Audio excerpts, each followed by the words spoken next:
आप सुन रहे हैं एक नई और रोमांचक कहानी सिर्फ इस चैनल पर। इस कहानी में इस्तेमाल की गई आवाज कृत्रिम बुद्धिमत्ता यानी एआई वॉइस द्वारा बनाई गई है। ये सिर्फ कहानी सुनाने के उद्देश्य से प्रयोग की गई है। किसी भी वास्तविक व्यक्ति या आवाज से इसका कोई संबंध नहीं है। डिस्क्लेमर, इस चैनल पर प्रस्तुत सभी कहानियां केवल मनोरंजन और साहित्यिक उद्देश्य से बनाई गई हैं। कहानियों में प्रयुक्त पात्र, घटनाएं, स्थान या परिस्थितियां काल्पनिक हैं। किसी भी वास्तविक व्यक्ति, संस्था या घटना से समानता केवल संयोग मानी जाए। हमारा उद्देश्य केवल रचनात्मकता और मनोरंजन है, न कि किसी भी व्यक्ति, जाति, समुदाय या धर्म के संयुक्त हमलों से बमबारी होने के बाद उसे हथौड़ा उठाने का एक और मौका कभी नहीं मिला। अन्यथा वे शायद इसे इतनी आसानी से वश में नहीं कर पाते। हमला। एक संक्षिप्त गतिरोध के बाद जयंत पहले चिल्लाया। दिव्य फीनिक्स महल के शिष्यों को पिछली लड़ाई में काफी नुकसान हुआ था। जबकि उनका युद्ध गठन शक्तिशाली था, ये बेहद भारी भी था। बेवकूफ बाघ और नीलिमा भी काफी कमजोर हो गए थे। अगर उन्होंने पहले प्रहार करने के इस अवसर को नहीं जब्त किया तो एक बार जब वे ठीक हो जाएंगे तो उनके लिए अच्छी चीजें हासिल करना बहुत कठिन होगा। हालांकि उन्होंने दानव से लड़ने के लिए विराट और अन्य लोगों के साथ हाथ मिलाया था। इसका मतलब यह नहीं था कि वे अच्छे शर्तों पर थे। वे केवल इसलिए सहयोग कर रहे थे क्योंकि उन्हें डर था कि अगर दानव मुक्त हो गया और विराट और अन्य लोगों पर हमला किया तो वे भी बर्बाद हो जाएंगे। जयंत के चिल्लाने के बाद उसने भारी पर्वत मोहर को सक्रिय किया, इसे विराट की ओर तोड़ा। शार्दुल, खजाना ले लो, विराट भी चिल्लाया। उसने फिर नवनाग दिव्य अग्नि कवच में हेरफेर किया, इसे जयंत की ओर तोड़ा। जल्द ही चंपा और यशवंत अपने अपने खजाने का उपयोग करते हुए लड़ाई में शामिल हो गए। एक और अराजक लड़ाई छिड़ गई। जी बॉस, विराट का आदेश प्राप्त करते हुए शार्दुल ने जल्दी से जवाब दिया। इसके साथ वह एक विशाल बाग में बदल गया, दहाड़ते हुए, कोई भी इसे मुझसे छीनने की हिम्मत न करे, वरना मुझे दोष मत देना कि मेरे पंजे क्रूर हैं। छोटी बेवकूफ पक्षी, जल्दी करो, क्या तुमने नहीं सुना कि बॉस ने क्या कहा? जल्दी से खजाने को पकड़ो। याद है बॉस ने पहले क्या कहा था? जानो कि कब रुकना है, किसी भी अच्छी चीज को जाने मत दो। शार्दुल नीलिमा पर दहाड़ा। यह सुनकर विराट का चेहरा काला पड़ गया। लानत है, यह आदमी व्यावहारिक रूप से उसके लिए मुश्किलें खड़ी कर रहा है। क्या उसका मतलब जानो कि कब रुकना है सही था? शार्दुल की बातें सुनने वाले हर किसी ने विराट को अजीब नजर से देखा। कब रुकना है यह जानना, यह एक अनूठा प्रयोग है। भीड़ से अजीब नजरों को देखकर विराट ने मन ही मन कोसा। लानत है, मैंने ऐसा नहीं कहा। वह आदमी गलत समझा। हालांकि वह जयंत, यशवंत और अन्य लोगों से लड़ने पर केंद्रित था और उसके पास समझाने की ऊर्जा नहीं थी। विराट और जयंत द्वारा अपने आदेश देने के बाद दोनों पक्ष प्लाजा में बिखरे हुए खजानों की ओर दौड़ पड़े। जो भी वहां था उसे हथिया लिया। शार्दुल ने कमान संभाली, अपना विशाल मुंह खोला और दानव के बगल में विशाल हथौड़ा निकल लिया। फिर वह मुड़ा और स्वर्ण कवच दैत्य द्वारा उपयोग की जाने वाली विशाल तलवार को निकल लिया। इस पल शार्दुल विस्मयकारी और अजेय था। यह देखकर कि तो सबसे महत्वपूर्ण खजाने उस बेवकूफ बाघ द्वारा निकल लिए गए हैं, जयंत ने अपने दिल में एक तेज दर्द महसूस किया। लानत है, वह राक्षसी जानवर, वह उस शापित बाघ को लुगदी में तोड़ने के अलावा और कुछ नहीं चाहता था। हालांकि वह वर्तमान में शक्तिशाली कलाकृतियों को नियंत्रित कर रहा था और विराट और चंपा से जूझ रहा था और अखाड़े में जो हो रहा था उससे विचलित होने की हिम्मत नहीं कर रहा था। जबकि शार्दुल दो विशाल खजानों को निकल रहा था। दामिनी, लावण्या, नीलिमा, नलिनी और अन्य भी सबसे महत्वपूर्ण युद्ध संरचना कवचों पर ज्वाला राजवंश के योद्धाओं के साथ एक भयंकर लड़ाई में लगे हुए थे। ज्वाला राजवंश के योद्धाओं में अभी भी कई उत्कृष्ट विशेषज्ञ थे। हालांकि वे दामिनी और लावण्या की पसंद से तुलना नहीं कर सकते थे, लेकिन उनकी युद्ध शक्ति अभी भी काफी उल्लेखनीय थी। अंत में एक भयंकर लड़ाई के बाद दामिनी और लावण्या ने एक साथ काम करते हुए उच्चतम श्रेणी के युद्ध संरचना कवच को जब्त कर लिया, जो 9वें स्तर से ऊपर अपनी तरह का एकमात्र था। नीलिमा और नलिनी ने भी प्रत्येक ने आधा कदम 9वें स्तर का युद्ध संरचना कवच जब्त कर लिया और ज्वाला राजवंश के सबसे मजबूत योद्धा भी कई आधा कदम 9वें स्तर के युद्ध संरचना कवच को जब्त करने में कामयाब रहे। हालांकि ज्वाला राजवंश के योद्धाओं ने उन कुछ आधा कदम 9वें स्तर के युद्ध संरचना कवचों को जब्त करने के लिए भारी कीमत चुकाई। दामिनी और लावण्या द्वारा कई आधा कदम महागहन रैंक विशेषज्ञ मारे गए। दूसरी तरफ शार्दुल को जमीन पर बिखरे युद्ध संरचना कवचों की श्रेणी की परवाह नहीं थी। उसने अपना खून लाल मुंह खोला और चारों ओर घुमाया, अनगिनत युद्ध संरचना कवचों को अपने पेट में निगल लिया। ये युद्ध संरचना कवच खुद कवच तक सिमट गए थे। अंदर के सैनिक उस लड़ाई में अपनी गुप्त तकनीकों के अंतिम चलने के दौरान राख में बदल गए थे। एक भयंकर हाथापाई के बाद अखाड़े में खजाने जल्दी से साफ हो गए। जब्त किए गए युद्ध संरचना कवचों की संख्या के मामले में कम से कम 1/3 शार्दुल द्वारा निकल लिए गए थे। मुख्य बात यह थी कि उसकी भयंकर उपस्थिति को देखकर किसी ने भी उससे प्रतिस्पर्धा करने की हिम्मत नहीं की, यहाँ तक कि दिव्य फीनिक्स महल के शिष्यों ने भी नहीं। आखिरकार इस बेवकूफ बाघ ने अपना कदम उठाने से पहले ही चेतावनी दे दी थी कि किसी को इसे उससे लेने की कोशिश नहीं करनी चाहिए, अन्यथा उसके पंजे अंधाधुंध होंगे। यह प्राणी अविश्वसनीय रूप से शक्तिशाली था। उपस्थित सभी लोगों में चंपा के अलावा शायद कोई भी इसे टक्कर नहीं दे सकता था, यहाँ तक कि दामिनी और लावण्या भी उससे बहुत हीन थी। यही कारण था कि शार्दुल ने शुरू में बड़े खजानों को निशाना बनाया, विशाल हथौड़ा और महान तलवार से शुरू किया। अन्यथा यदि उसने भी शुरुआत से 9वें स्तर के युद्ध कवच को जब्त करने की कोशिश की होती तो दामिनी के पास इसे पाने का मौका नहीं होता। लेकिन विशाल हथौड़ा और महान तलवार निकलने के बाद उसने पाया कि 9वें स्तर का युद्ध कवच पहले ही दामिनी के हाथों में गिर चुका था। यह मानते हुए कि यह महिला आखिरकार बॉस की पत्नी की अधीनस्थों में से एक थी, वह इसे उससे लेने की कोशिश नहीं कर सकता था और केवल उसे इसे रखने दे सकता था। लेकिन उस विशाल हथौड़े और तलवार को निकलने के बाद उसे पता चला कि वह 9वीं श्रेणी का युद्ध कवच पहले ही दामिनी के हाथों में जा चुका था। यह सोचते हुए कि यह महिला आखिर उसके मालिक की पत्नी की ही एक खास शिष्या थी, वह उससे वह कवच छीनने की कोशिश नहीं कर सकता था, इसलिए उसे वह कवच उसी के पास रहने देना पड्डी दरिया। स्वर्णिम पंख आश्रम के शिष्य भी महाबली शार्दुल के खजाने के लिए उससे उलझने की हिम्मत नहीं कर रहे थे, तो ज्वाला साम्राज्य के योद्धाओं की तो बात ही क्या थी। शुरुआत में कुछ लापरवाह अर्ध महायोद्धा स्तर के विशेषज्ञ आगे लगे थे, जो शेर के मुंह से निवाला छीनने की कोशिश कर रहे थे, लेकिन उसके पंजों के एक ही वार से उनका कचूमर निकल गया। उसके बाद किसी ने भी उस बेहद खूंखार और मूर्ख दिखने वाले बाघ के पास जाने की हिम्मत नहीं की। यहाँ तक कि स्वर्णिम पंख आश्रम के जो कुछ शिष्य पहले शार्दुल से असंतुष्ट थे और उस पर बड़बड़ा रहे थे, वे भी यह दृश्य देखकर एकदम शांत हो गए। उन्होंने तय किया कि भविष्य में इस मूर्ख बाघ को उकसाना ठीक नहीं होगा। अपनी सामान्य सुस्त और कुछ हद तक प्यारी उपस्थिति के बावजूद जब यह बाघ अपना गुस्सा निकालता था तो यह पूरी तरह से निर्दयी हो जाता था। मैदान में मौजूद सभी खजाने लूट लिए जाने के बाद विराट और बाकी तीनों ने अपना हमला रोक दिया। उनका शुरुआती हमला केवल मैदान में मौजूद खजानों को जब्त करने के लिए था। अब जब सारे खजाने लूट लिए गए थे तो लड़ाई जारी रखने का कोई मतलब नहीं था और यह केवल ऊर्जा पत्थरों की बर्बादी होती। चलो चलते हैं। जरावर ने विराट की ओर एक गंभीर भाव से देखा और फिर अपने समूह को लेकर मैदान के दाईं ओर वाले पहाड़ी रास्ते की ओर चल दिया। इस टकराव में उसे भारी नुकसान उठाना पड़ा था। ज्वाला साम्राज्य के योद्धा मैदान में मौजूद कवच और युद्ध संरचनाओं का केवल 10वां हिस्सा ही जब्त कर पाए थे। अधिकांश हिस्सा दुश्मन ने ले लिया था। इसके अलावा उन्होंने अपने 1 दर्जन से अधिक योद्धाओं को खो दिया था। पत्थर के मेहराब वाले पुल पर कठपुतली सैनिकों के हाथों मारे गए योद्धाओं को मिलाकर उनका नुकसान 30% तक पहुंच गया था। सैकड़ों महायोद्धा स्तर के विशेषज्ञों में से केवल 70 के करीब ही बचे थे। वहीं दूसरी ओर स्वर्णिम पंख आश्रम और तलवार संप्रदाय को एक भी नुकसान नहीं हुआ था। जरावर को बहुत जिज्ञासा थी कि वे उस विशाल हॉल में बिजली के कुंड और आग के समुद्र को कैसे पार करने में सफल रहे। वे यशवंत के वज्र सुरक्षा मनके की बदौलत बिजली के कुंड और आग के समुद्र को सुरक्षित रूप से पार करने में सक्षम थे। हालांकि विराट के पास ऐसा कोई शक्तिशाली रक्षात्मक खजाना नहीं दिख रहा था। हालांकि विराट के पास एक बहुत ही मजबूत ढाल और कुछ शक्तिशाली कठपुतलियां थीं, लेकिन ये कठपुतलियां केवल सीधे युद्ध के हमलों के खिलाफ प्रभावी थीं और बिजली के कुंड और आग के समुद्र के खिलाफ बेकार थीं। जरावर ने कभी नहीं सोचा था कि विराट और रूपा ने बिजली के कुंड और आग के समुद्र को पार करने के लिए किसी रक्षात्मक खजाने का उपयोग नहीं किया था, बल्कि सुरक्षित रूप से गुजरने से पहले उन्हें अवशोषित और निगल लिया था। बिना बिजली और लपट्टों के वह बिजली का कुंड और आग का समुद्र अब कोई खतरा नहीं रह गए थे। विराट ने जरावर और अन्य लोगों को जाने से नहीं रोका। भले ही वह ऐसा करता तो भी यह व्यर्थ होता और उसके ऊर्जा पत्थरों की बर्बादी होती। जरावर और यशवंत के साथ अभी हुई लड़ाई रूपा की लड़ाई के साथ मिलकर लगभग 10 करोड़ 8वीं श्रेणी के ऊर्जा पत्थरों की खपत कर चुकी थी। 10 करोड़ 8वीं श्रेणी के ऊर्जा पत्थर 1 खरब 1 ट्रिलियन 7वीं श्रेणी के ऊर्जा पत्थरों के बराबर होते हैं। हर बार जब विराट इतनी बड़ी संख्या के बारे में सोचता तो उसे लगता जैसे उसका दिल ही निकल जाएगा। यह ऊर्जा पत्थर वाला जादुई हथियार भले ही शक्तिशाली था, लेकिन इसमें एक घातक कमी थी। यह बहुत अधिक ऊर्जा पत्थर खाता था। हर लड़ाई का मतलब था पानी की तरह पैसा बहाना। जरावर और अन्य लोगों के जाने के बाद विराट उस विशाल राक्षस के पास गया जो जमीन पर गिरा हुआ था और अपनी आस्तीन के एक इशारे के साथ उसने उस विशाल राक्षस को अनंत परम मीनार में इकट्ठा कर लिया। सतह पर ऐसा लग रहा था कि उसने राक्षस को अपनी आस्तीन में डाल लिया है, लेकिन वास्तव में उसने इसे अपनी आस्तीन के भीतर छिपी अनंत परम मीनार में डाल दिया था। विराट ने राक्षस को अनंत परम मीनार में इकट्ठा करने के लिए अपनी खुद की शक्ति का उपयोग नहीं किया। अपनी वर्तमान ताकत के साथ उसके पास ऐसी क्षमता नहीं थी, विशेष रूप से सूर्यवंश संप्रदाय के मुख्य शिखर के भीतर जो दिव्य इंद्रियों को बहुत दबा देता था। यह अनंत परम मीनार द्वारा छोड़ी गई भारी खिंचाव शक्ति थी जिसने उस राक्षसी प्राणी को अंदर खींच लिया। बेशक इतने विशाल राक्षस को अवशोषित करने के लिए अनंत परम मीनार को भारी मात्रा में ऊर्जा की आवश्यकता थी। हालांकि विराट अब अविश्वसनीय रूप से अमीर था। उसके पास अरबों 8वीं श्रेणी के ऊर्जा पत्थर थे, इसीलिए यह ऊर्जा खपत उसके लिए कुछ भी नहीं थी। राक्षस को अनंत परम मीनार में ले जाने के बाद उसे इस बात की चिंता नहीं थी कि राक्षस मरने का नाटक कर रहा है या नहीं। एक बार अनंत परम मीनार के अंदर जाने के बाद भले ही वह मरने का नाटक कर रहा हो, विराट उसे आसानी से वास्तव में मार सकता था। अनंत परम मीनार के अंदर वह एक सर्वशक्तिमान ईश्वर के समान था। वह न केवल एक अत्यंत कमजोर अंधेरे दानव को मार सकता था, बल्कि अपनी पूरी ताकत वाले परम योद्धा स्तर के अंधेरे दानव को भी अनंत परम मीनार के अंदर उसके सामने झुकना पड़ता। राक्षस को अंदर लेने के बाद अब उसके पास 2 परम योद्धा स्तर के अंधेरे दानवों की लाशें थीं। वह इन अंधेरे दानव की लाशों को आसानी से नहीं जाने देगा। वे कठपुतलियां बनाने के लिए सबसे अच्छी सामग्री थे। अंधेरे दानव की लाश का स्तर जितना ऊंचा होगा वह उसके लिए उतना ही अधिक उपयोगी होगा। अपनी वर्तमान ताकत के साथ वह वास्तव में इन 2 अंधेरे दानव लाशों का उपयोग नहीं कर सकता था। हालांकि जैसे जैसे उसका साधना स्तर बढ़ेगा, एक बार जब वह इन 2 परम योद्धा स्तर की अंधेरे दानव लाशों को शक्तिशाली कठपुतलियों में परिष्कृत कर लेगा तो वे 2 अत्यंत शक्तिशाली द्रुप के इक्के बन जाएंगे। छोटे मालिक, अब हम किस रास्ते पर जाएं? रूपा ने विराट से पूछा। क्या उन्हें जरावर के पीछे जाना चाहिए या कोई और रास्ता अपनाना चाहिए? इस मैदान में शिखर की ओर जाने वाले 3 पहाड़ी रास्ते थे। एक वह दाहिना रास्ता था जो जरावर ने अभी लिया था, एक बायां रास्ता जिस पर वे थे और दूसरा बीच का रास्ता। हालांकि परम योद्धा स्तर के अंधेरे दानव और सुनहरे कवच वाले विशालकाय के बीच हुई भीषण लड़ाई में बीच का रास्ता नष्ट हो गया था। रास्ते की सफेद जेड़ सीढ़ियां टूट गई थीं और दोनों तरफ की पहाड़ी दीवारों के बड़े हिस्से ढह गए थे, जिससे बीच का रास्ता दब गया था। सूर्यवंश संप्रदाय के मुख्य शिखर पर जहां उड़ना असंभव है, केंद्रीय पहाड़ी रास्ता पार करने योग्य नहीं रह गया था। भले ही कोई उस रास्ते को अपनाने की जिद करे तो भी यात्रा अत्यंत कठिन होगी। उनका वर्तमान विकल्प या तो जरावर और अन्य लोगों का अनुसरण करना है और ऊपर चढ़ना जारी रखने के लिए दाहिना रास्ता अपनाना है, या फिर बायां रास्ता अपनाना है। रूपा की बातें सुनकर विराट कुछ पल के लिए शांत हो गया। उसने अपना सिर उठाया और अपनी दिव्य दृष्टि के चौथे स्तर को सक्रिय किया, दाहिने रास्ते की ओर और उसके साथ ऊपर की ओर देखते हुए। दाहिना रास्ता एक ऐसी जगह की ओर जाता था जहां कई शानदार इमारतें थीं, जहां कई मंडप और मीनारें ऊंची खड़ी थीं। इन इमारतों के बीच विराट ने 2 विशेष रूप से भव्य संरचनाएं देखी। उनमें से एक की पट्टिका पर प्राचीन लिपि में 2 अक्षर औषधि भवन अंकित थे। दूसरी इमारत की पट्टिका पर प्राचीन लिपि में 3 अक्षर खजाना भवन अंकित थे। उन तमाम इमारतों में 2 सबसे महत्वपूर्ण स्थान शायद औषधि भवन और खजाना भवन ही थे। विराट ने फिर से अपना सिर घुमाया और बाईं ओर के पहाड़ी रास्ते को ऊपर की ओर देखा। यह बायां रास्ता दाहिने रास्ते की तरह पहाड़ के ऊपर की ओर मुड़ता हुआ जाता था। बायां रास्ता भी कई इमारतों की ओर जाता था, जिसमें कई मंडप और मीनारें थीं। इन इमारतों के बीच 2 बहुत महत्वपूर्ण स्थान थे, शास्त्र भवन और अस्त्र भवन। चलो बायां रास्ता लेते हैं, विराट ने कुछ पल विचार करने के बाद अंत में कहा। प्रतिभा जैसी एक जीनियस हकीम के साथ तलवार संप्रदाय के पास वास्तव में उसी श्रेणी की गोलियों की कमी नहीं थी जो उनकी तुलना कर सके। इसके अलावा उसके पास प्राचीन आभा होने के कारण उसे गोलियों की बहुत अधिक आवश्यकता नहीं थी। इसलिए विराट औषधि भवन जाने के लिए विशेष रूप से उत्सुक नहीं था। जहां तक खजाना भवन की बात है, हालांकि विराट को यह नहीं पता था कि इसमें कौन से खजाने थे, लेकिन चूंकि पहाड़ी रास्ते के बाईं ओर एक और भवन था, तो यह संभवतः एक ऐसी जगह थी जहां कुछ दुर्लभ और कीमती सामग्री रखी गई थी। इस समय तलवार संप्रदाय के लिए न तो अमृत और न ही दुर्लभ खजाने की तत्काल आवश्यकता है। इसके बजाय साधना तकनीकें, युद्ध कला की पुस्तकें और रसायन और अस्त्र निर्माण के प्राचीन ग्रंथ ही सबसे अधिक मायने रखते हैं। हालांकि गुरु मां, जफर, पवन और अन्य लोगों ने दलदल के दक्षिण में घास के मैदानों में एक संप्रदाय के खंडहर की खोज की और उससे कई साधना तकनीकें और नियमावली प्राप्त की, लेकिन वे खंडहर काफी निचले स्तर के थे। प्राप्त की गई अधिकांश तकनीकें और नियमावली केवल लघु योद्धा स्तर की थीं। अतीत में तलवार संप्रदाय के लिए ये तकनीकें और नियमावली मुश्किल पर्याप्त थीं। हालांकि वर्तमान तलवार संप्रदाय के लिए वे पहले से ही कुछ हद तक अपर्याप्त है। आखिरकार नलिनी भी अर्ध महायोद्धा के स्तर को तोड़ने वाली है। एक बार जब नलिनी महायोद्धा स्तर को तोड़ लेगी तो उसे और भी अधिक उन्नत युद्ध कलाओं की आवश्यकता होगी। गोपाल, आयु और गुंजन जैसे लोग भी जल्द ही महायोद्धा स्तर को तोड़ सकते हैं और उन्हें भी उच्च स्तरीय युद्ध कलाओं की बहुत आवश्यकता होगी। रसायन ग्रंथों के बारे में प्रतिभा को भी अपने रसायन कौशल में लगातार सुधार करने और उच्च श्रेणी की गोलियों को परिष्कृत करने के लिए उच्च स्तरीय ग्रंथों की आवश्यकता है। वर्तमान में प्रतिभा मध्यम श्रेणी की 8वीं श्रेणी की गोलियों को परिष्कृत कर सकती है। हालांकि उच्च स्तरीय रसायन सिद्धांतों और सूत्रों की कमी के कारण उसका रसायन स्तर वर्तमान में एक बाधा पर अटका हुआ है और आगे बढ़ने में असमर्थ है।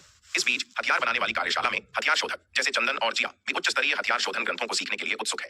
कुछ विचार करने के बाद विराट ने औषधि भवन और खजाना भवन के लिए जरावर के साथ प्रतिस्पर्धा करने के बजाय शास्त्र भवन और अस्त्र भवन के लिए बायां पहाड़ी रास्ता अपनाने का फैसला किया। औषधि भवन और खजाना भवन के अवसरों के लिए जरावर और अन्य लोगों के साथ प्रतिस्पर्धा करने के लिए सही पहाड़ी रास्ता अपनाने से अनिवार्य रूप से जरावर के साथ एक और लड़ाई होगी। विराट वास्तव में अभी उससे लड़ना नहीं चाहता था, क्योंकि यह ऊर्जा पत्थरों की बहुत बर्बादी होगी। सबसे महत्वपूर्ण बात यह है कि उनके प्रतिद्वंद्वी के पास उस सुनहरे मनके की जबरदस्त रक्षा थी, जिससे वे लगभग अजय हो गए थे। इसके अलावा उन्होंने अब कई अर्ध महायोद्धा 9वीं श्रेणी के युद्ध कवच भी प्राप्त कर लिए थे, जिससे उनकी रक्षात्मक क्षमताएं और बढ़ गई थीं। जबकि युद्ध कवच का प्राथमिक कार्य युद्ध संरचनाओं के रूप में संयोजन में उपयोग किया जाना था, उनका उपयोग स्वतंत्र रूप से भी किया जा सकता था। जब अलग से उपयोग किया जाता है तो उनकी ताकत उसी श्रेणी के अन्य रक्षात्मक जादुई खजानों से किसी भी तरह से कम नहीं थी, और शायद उनसे भी आगे निकल गई थी। जैसे जैसे वे अधिक से अधिक खजाने प्राप्त करते गए, दोनों पक्ष मजबूत होते गए और उन्हें मारना अधिक कठिन होता गया। विराट के नेतृत्व में समूह ने बाएं हाथ के घुमावदार पहाड़ी रास्ते की ओर प्रस्थान किया और शिखर की ओर अपनी चढ़ाई जारी रखी। अरे ओ दामिनी, जल्दी करो और वह 9वीं श्रेणी का युद्ध कवच सौंप दो जो तुम्हें मिला है। पहाड़ पर चढ़ते समय शार्दुल दौड़कर दामिनी के पास गया। अपना प्यारा सा बेवकूफ सिर झुकाकर गहरी दबी हुई आवाज में बोला, तुम क्या चाहते हो? मैंने इसे छीना है, मैं तुम्हें क्यों दूं? दामिनी ने सावधानी से कहा, जैसे ही वह मूर्ख बाघ दौड़कर आया। मैं तुम्हें चेतावनी दे रही हूं, मेरे साथ गड़बड़ करने की हिम्मत मत करना। बाघ की खूंखार प्रकृति को देखने के बाद वह अब उसके आपाट रूप से मूर्ख और प्यारे दिखने के धोखे में नहीं थी। शायद बाघ वास्तव में मूर्ख था, लेकिन वह निश्चित रूप से प्यारा या मनमोहक नहीं था। तुम क्या कह रही हो? मैंने कभी नहीं कहा कि यह मुझे दो। शार्दुल ने उसे तिरस्कार से देखा। मेरे बॉस और भाभी के बिना दुश्मन को रोके क्या तुम यह 9वीं श्रेणी का युद्ध कवच छीन सकती थी? अपने दम पर। तुम्हें शायद ठन ठन गोपाल ही मिलता। यह सुनकर दामिनी आग बबूला हो गई। उसके जीवन में पहली बार उसे इतना अपमानित किया गया था। एक पल में गुस्से से दामिनी का चेहरा लाल हो गया और उसकी छाती तेजी से ऊपर नीचे होने लगी। इस मूर्ख बाघ के स्तर तक मत गिरो, इस मूर्ख बाघ के स्तर तक मत गिरो।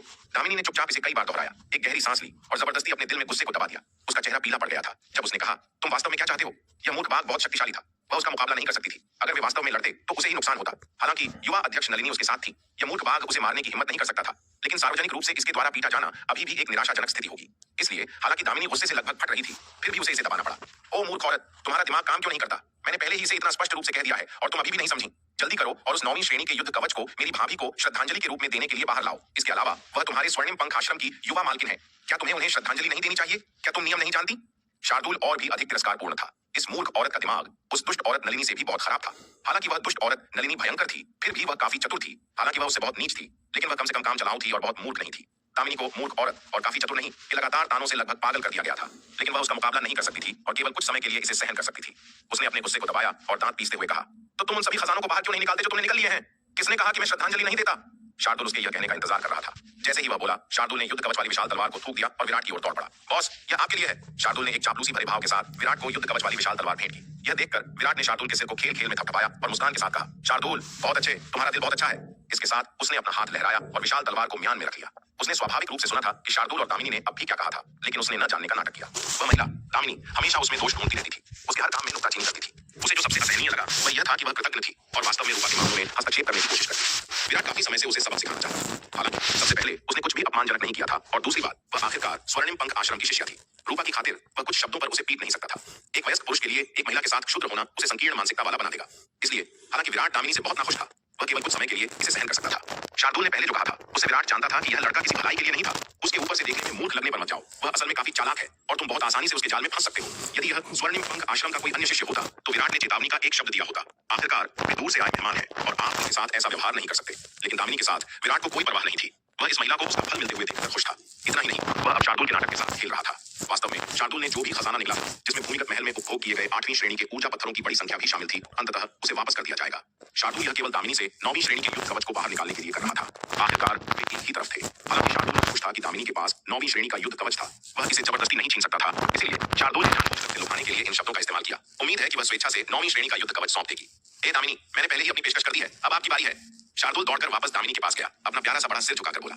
यह देखकर दामिनी को लगा जैसे उसने कोई मक्खी निकल ली हो और वह चाहती थी कि वह उस बड़े बेवकूफ सिर को मुक्का मारे जो उसकी ओर निकला हुआ था। दामिनी 9वीं श्रेणी का युद्ध कवच सौंपने के लिए बेहद अनिच्छुक थी। आखिरकार यह एक 9वीं श्रेणी का जादुई हथियार था और वह भी एक रक्षात्मक। यदि वह इसे योगदान बिंदुओं के बदले में स्वर्णिम पंख आश्रम में वापस ले जाती तो राशि खगोलीय होती, जिससे वह तुरंत अमीर हो जाती। तब उसे अब साधना संसाधनों के बारे में चिंता करने की जरूरत नहीं होती। वह इस योग्यता के आधार पर दिव्य फीनिक्स कुंड में साधना करने का अवसर भी प्राप्त कर सकती थी। उस 9वीं श्रेणी के युद्ध कवच की मांग करना उसके दिल का एक टुकड़ा बाहर निकालने जैसा था। वह शुरू में इससे इनकार करना चाहती थी, इसे सौंपने से इनकार करते हुए यह सोचकर कि मूर्ख बाघ उसका कुछ नहीं कर सकता, वह वास्तव में इसे उससे छीनने की हिम्मत नहीं करेगा। लेकिन चारों ओर नजर डालते हुए उसने देखा कि स्वर्णिम पंख आश्रम की सभी जूनियर बहनें उसे एकटक देख रही थीं और दामिनी को अपराध बोध की एक टीस महसूस। अंत में उसके पास अपने दिल के दर्द को दबाने और 9वीं श्रेणी के युद्ध कवच को रूपा को सौंपने के अलावा कोई विकल्प नहीं था। युवा मालकिन, कृपया यह 9वीं श्रेणी का कवच अपने पास रखें। दामिनी ने अपने दिल में असहनीय दर्द को सहन करते हुए कवच सौंपते हुए कहा। यदि केवल रूपा और विराट वहां होते तो वह निश्चित रूप से इससे इनकार कर देती, मूर्ख बाघ के मजाक को नजरअंदाज कर देती। हालांकि अभी भी स्वर्णिम पंख आश्रम के सैकड़ों साथी शिष्य देख रहे थे और दामिनी इस समूह के नेताओं में से एक के रूप में अपना गौरव रखती थी। अगर उसने आज सार्वजनिक रूप से इनकार किया तो स्वर्णिम पंख आश्रम में उसकी प्रतिष्ठा बर्बाद हो जाएगी। आखिरकार दामिनी स्वर्णिम पंख आश्रम की एक अत्यंत उत्कृष्ट शिष्या थी। जो लोग महायोद्धा स्तर में आधे कदम की साधना के स्तर के साथ स्वर्णिम पंख आश्रम के आंतरिक शिष्य बन सकते थे, वे साधारण लोग नहीं थे। उनकी युद्ध कला प्रतिभा असाधारण रूप से उत्कृष्ट थी। हालांकि 9वीं श्रेणी का खजाना महत्वपूर्ण था, फिर भी दामिनी एक 9वीं श्रेणी के खजाने के लिए स्वर्णिम पंख आश्रम में अपनी प्रतिष्ठा और भविष्य को बर्बाद नहीं करना चाहती थी। रूपा ने विराट की ओर देखा और अनिच्छा से उस 9वीं श्रेणी के युद्ध कवच को स्वीकार कर लिया जो दामिनी ने सौंपा था। दामिनी के दर्द भरे भाव को देखकर, जिसे वह छिपा नहीं सकती थी, रूपा को थोड़ी शर्मिंदगी महसूस किए बिना नहीं रह सकी। वह बाद में सीनियर सिस्टर दामिनी को अन्य तरीकों से मुआवजा देने की कोशिश करेगी ताकि उन्हें बहुत अधिक कष्ट न हो। अपने व्यक्तित्व को देखते हुए वह अभी भी अपने साथी शिष्य का लाभ उठाने के लिए तैयार नहीं थी। विराट ने रूपा की ओर देखा और लड़की के हाव भाव को देखकर समझ गया कि वह क्या सोच रही है। इन सभी वर्षों के बाद भी यह लड़की अभी भी हमेशा की तरह नरम दिल थी। दामिनी उनके पीछे चल रही थी। उसने सूर्यवंश संप्रदाय के खंडहरों के मुख्य शिखर के भीतर पहले ही काफी कमाई कर ली थी। अकेले श्वेत पाषाण चौक के भूमिगत महल में दामिनी ने 10 अरब से कम 8वीं श्रेणी के ऊर्जा पत्थर प्राप्त नहीं किए थे। इतना बड़ा भाग्य शायद कुछ साधारण परम योद्धा विशेषज्ञों की संपत्ति के बराबर था। दामिनी ने इतना कमाया था, कवच का एक टुकड़ा लेने में क्या हर्ज था। यदि वह उसका और रूपा का अनुसरण नहीं कर रही होती तो दामिनी उस मुख्य हॉल को पार करने में भी सक्षम नहीं होती। वज्रकुंड अकेले उसके लिए एक दुर्गम बाधा थी। कितना अनिच्छुक होना कवच का एक टुकड़ा सौंपने के लिए। यह महिला वास्तव में अपनी जगह नहीं जानती थी। विराट ने सोचा कि क्या उसे शार्दूल से उसे फिर से लूटना चाहिए। हालांकि रूपा की ओर देखने के बाद विराट ने अंततः अपनी योजना छोड़ दी। यह छोटी लड़की बहुत दयालु थी। यदि वह उसकी सीनियर सिस्टर का लाभ उठाता तो उसे दोषी महसूस होने की संभावना थी और वह बाद में इसका प्रायश्चित करती।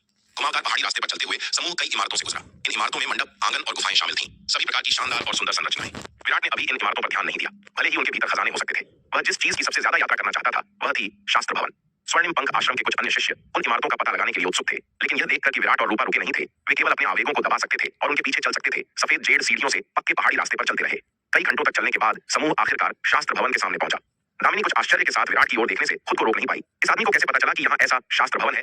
यह जानना महत्वपूर्ण है कि सूर्यवंश संप्रदाय के मुख्य शिखर पर अत्यधिक मजबूत दबाव है और यह विभिन्न अविश्वसनीय रूप से शक्तिशाली कानूनों से व्याप्त है। यहाँ उड़ना असंभव है। दिव्य इंद्रियां बुरी तरह से दब गई हैं और यहाँ तक कि दृष्टि भी इमारतों और पहाड़ों में प्रवेश नहीं कर सकती है, यह देखने के लिए कि उनके पीछे क्या है। हालांकि विराट के कार्यों को देखते हुए ऐसा लगता है कि इस आदमी को यहाँ शास्त्र भवन के बारे में पहले से ही पता था। क्या ऐसा हो सकता है कि वह पहले यहाँ आ चुका हो? यह विचार दामिनी के दिमाग में आया ही था कि उसने तुरंत इसे खारिज कर दिया। यदि विराट पहले मुख्य शिखर पर गया होता तो जरावर के कब्जे में मौजूद महापर्वत मोहर जरावर के हाथों में नहीं होती और विराट के व्यक्तित्व को देखते हुए वह निश्चित रूप से यहाँ के सभी खजानों को समेट ले जाता, पीछे कुछ नहीं छोड़ता।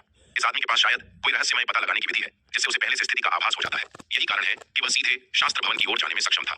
दामिनी ने अपने सामने विशाल शास्त्र भवन की ओर देखा, लेकिन उसे बहुत कम दिलचस्पी महसूस हुई। सूर्यवंश संप्रदाय के सभी खजानों और अवसरों में से जिसमें उसे सबसे कम दिलचस्पी थी वह शास्त्र भवन था। स्वर्णिम पंख आश्रम मूल रूप से एक गहरी नींव वाला संप्रदाय था जिसके पास परम योद्धा स्तर की विरासतें थीं। स्वर्णिम पंख आश्रम के भीतर वे पहले से ही कई शक्तिशाली तकनीकें और युद्ध कलाएं सीख सकते थे। जब तक कि यह परम योद्धा विरासत न हो इसमें उसके लिए कोई आकर्षण नहीं था, लेकिन दामिनी को विश्वास नहीं था कि परम योद्धा विरासतें शास्त्र भवन में रखी जाएंगी। उनके स्वर्णिम पंख आश्रम में परम योद्धा विरासतें या तो संप्रदाय के भीतर शक्तिशाली परम योद्धा विशेषज्ञों द्वारा व्यक्तिगत रूप से दी जाती थीं या संप्रदाय के भीतर विशेष विरासत स्थलों में प्राप्त की जाती थी। ये अतुलनीय रूप से कीमती विरासतें साधारण युद्ध कला नियमावली के साथ नहीं रखी गई थी। शास्त्र भवन में आमतौर पर संप्रदाय की सबसे शीर्ष स्तरीय युद्ध कलाएं नहीं होती थीं। स्वर्णिम पंख आश्रम के अन्य शिष्यों ने यह देखकर कि विराट उन्हें शास्त्र भवन में लाया था, सभी ने अपनी आंखों में दामिनी जैसी ही निराशा दिखाई। उन्हें इस पुस्तकालय में युद्ध कला नियमावली ब्राउज करने देने के बजाय उन्हें अधिक जादुई खजाने और ऊर्जा पत्थर देना बेहतर होगा। स्वर्णिम पंख आश्रम के शिष्यों के विपरीत नलिनी, गौतम और जयंत की आंखें चमक उठी जब उन्होंने पुस्तकालय को देखा। इन योद्धाओं के लिए जो प्रमुख संप्रदायों से नहीं थे, सबसे महत्वपूर्ण चीज उच्च स्तरीय साधना तकनीकें और युद्ध कलाएं थीं। स्वर्णिम पंख आश्रम के शिष्यों के विपरीत वे आसानी से बहुत उच्च स्तरीय तकनीकें और युद्ध कलाएं प्राप्त नहीं कर सकते थे। यह प्रमुख संप्रदायों के शिष्यों और छोटी ताकतों के योद्धाओं के बीच का अंतर था। प्रमुख संप्रदायों के शिष्यों की सबसे बुनियादी साधना तकनीकें और युद्ध कलाएं भी छोटी ताकतों के योद्धाओं द्वारा अभ्यास की जाने वाली तकनीकों से कहीं अधिक उन्नत थीं। वे जो संसाधन प्राप्त कर सकते थे वे अतुलनीय थे। यही कारण है कि कई योद्धा एक प्रमुख संप्रदाय में शामिल होने के लिए एड़ी चोटी का जोर लगा देते थे। पवन यहाँ तक कि अग्नि के प्रति निष्ठा की प्रतिज्ञा करने और ज्वानवु उत्तर दिशा के प्रांत में प्रवेश पाने के लिए उसकी सेवा करने तक गया था। दुर्भाग्य से उसे उस समय पता नहीं था कि अग्नि खुद भी उस प्रांत के महल का औपचारिक शिष्य नहीं था। वह इसे महसूस किए बिना अग्नि के डींग मारने से धोखा खा गया था।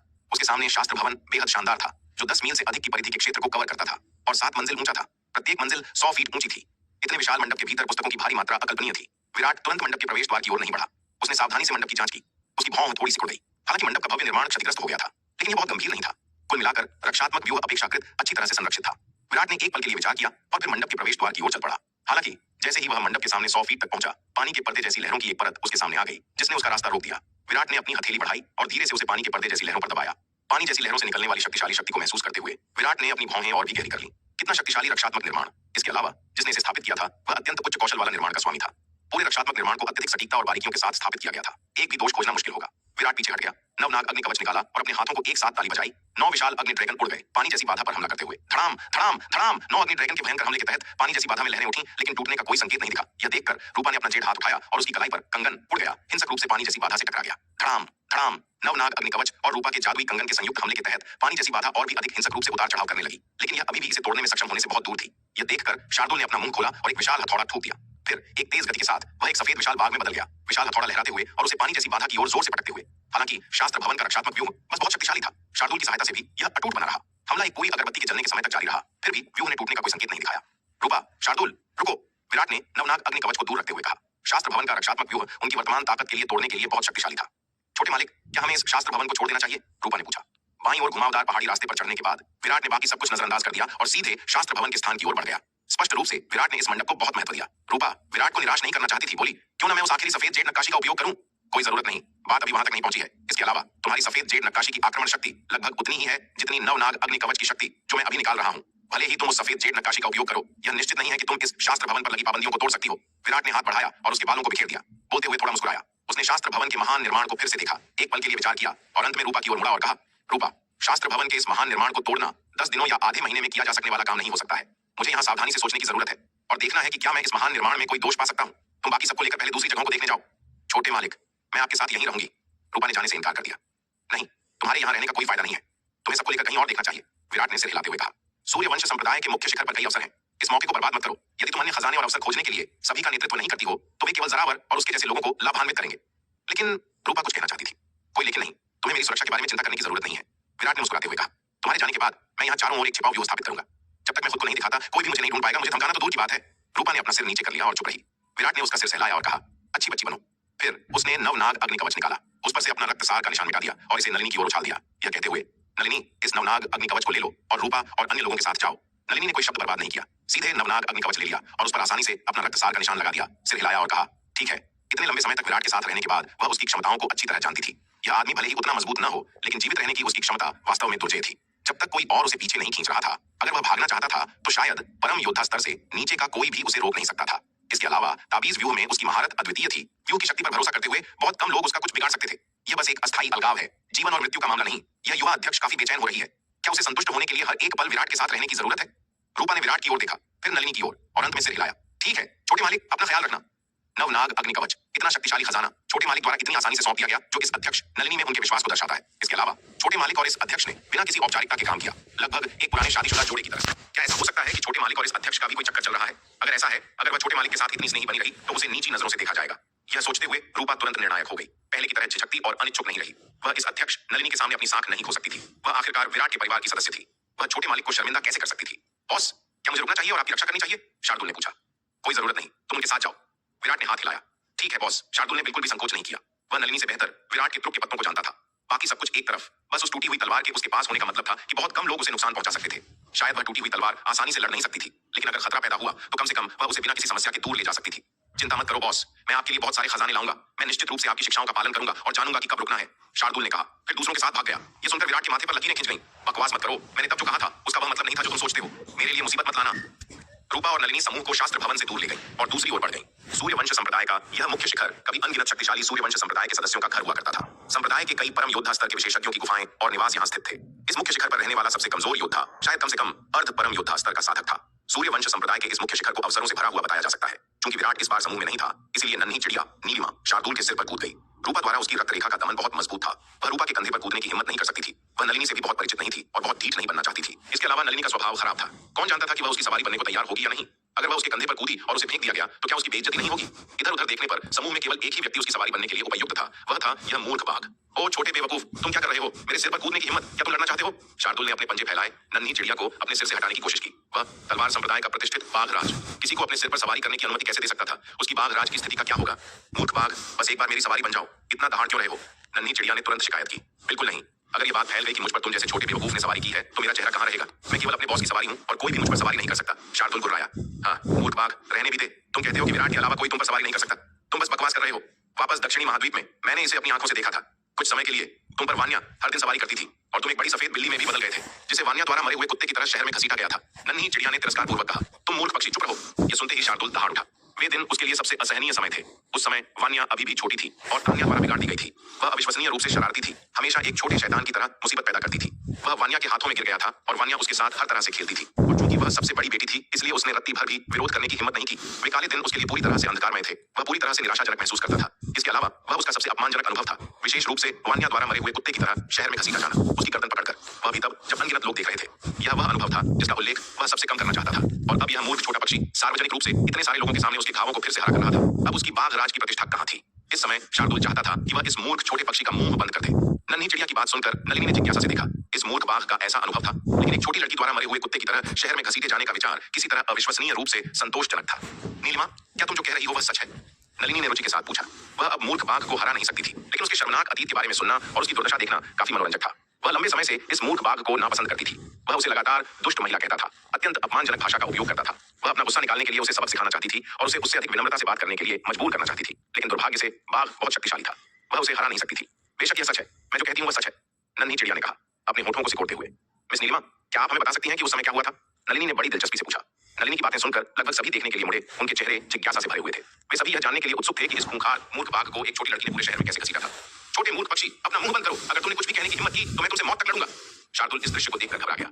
अगर इन लोगों को उसके शर्मनाक अतीत के बारे में पता चल गया तो वह फिर कभी किसी का सामना कैसे कर पाएगा? उसकी प्रतिष्ठा का क्या होगा? मूर्ख बाघ, तुम किसे डराने की कोशिश कर रहे हो? नन्ही चिड़िया ने शार्दुल की बातों पर तिरस्कारपूर्वक मजाक उड़ाया। हालांकि वह मूर्ख बाघ को नहीं हरा सकती थी, लेकिन बाघ बिना किसी कारण के उस पर हमला करने की हिम्मत नहीं करेगा। अगर बाघ ने उस पर उंगली उठाने की भी हिम्मत की तो वह तुरंत शिकायत करने के लिए विराट के पास भाग जाएगा। शार्दुल जानता था कि केवल मौखिक धमकियां छोटे मूर्ख पक्षी को नहीं डराएंगी। आखिरकार वे सभी दशकों से विराट के साथ थे। हर कोई एक दूसरे को अच्छी तरह जानता था। मूर्ख छोटे पक्षी, चुप रहो और मैं तुम्हें एक बार सवारी करने दूंगा। शार्दुल के पास अपनी आवाज कम करने के अलावा कोई विकल्प नहीं था। तुमने मुझे क्या कहा? नन्ही चिड़िया ने उसे देखा। नीलिमा, इस मूर्ख छोटे पक्षी को अपने शर्मनाक अतीत को प्रकट करने और उसकी प्रतिष्ठा और साख को नुकसान पहुंचाने से रोकने के लिए शार्दुल को अस्थायी रूप से अपना सिर झुकाना पड़ा। मुझे दीदी कहो। नन्ही चिड़िया अड़ी रही, अपनी किस्मत आजमाते हुए। मूर्ख छोटे पक्षी, बहुत दूर मत जाओ। शार्दुल गुर्राया। बस मुझे बताओ, तुम कहोगे या नहीं? नन्ही चिड़िया ने शार्दुल की दुखती रग पकड़ रखी थी और उसे नियंत्रित करने के इस अवसर को जाने नहीं देने वाली थी। नीलिमा दीदी, शार्दुल चिल्लाया, पूरी तरह से अपमानित महसूस करते हुए। क्योंकि उसने पहले ही एक बार सिर झुका लिया था तो वह पूरा रास्ता भी जा सकता था। दक्षिणी महाद्वीप लौटने के बाद वह इस मूर्ख छोटे पक्षी के साथ इस स्कोर को ठीक से निपटा लेगा। अब हुई ना बात? नन्ही चिड़िया ने इस पुकार को सुनकर संतुष्टि में सिर हिलाया। क्योंकि मूर्ख बाघ की ताकत में नाटकीय रूप से वृद्धि हुई थी, इसलिए उसे लंबे समय से इतना बड़ा लाभ नहीं मिला था। शार्दुल द्वारा हार मानकर सिर झुकाने के बाद नन्ही चिड़िया स्वाभाविक रूप से उसके शर्मनाक अतीत को प्रकट नहीं करेगी। नन्ही चिड़िया शार्दुल के सिर के ऊपर खड़ी हो गई, महान महिमा के साथ सब कुछ नीचे देख रही थी। रूपा इस दृश्य को देख रही थी। उसे यह काफी मनोरंजक लगा। छोटे मालिक ने जिन दो आध्यात्मिक पालतू जानवरों को पाला था, वे वास्तव में दिलचस्प थे।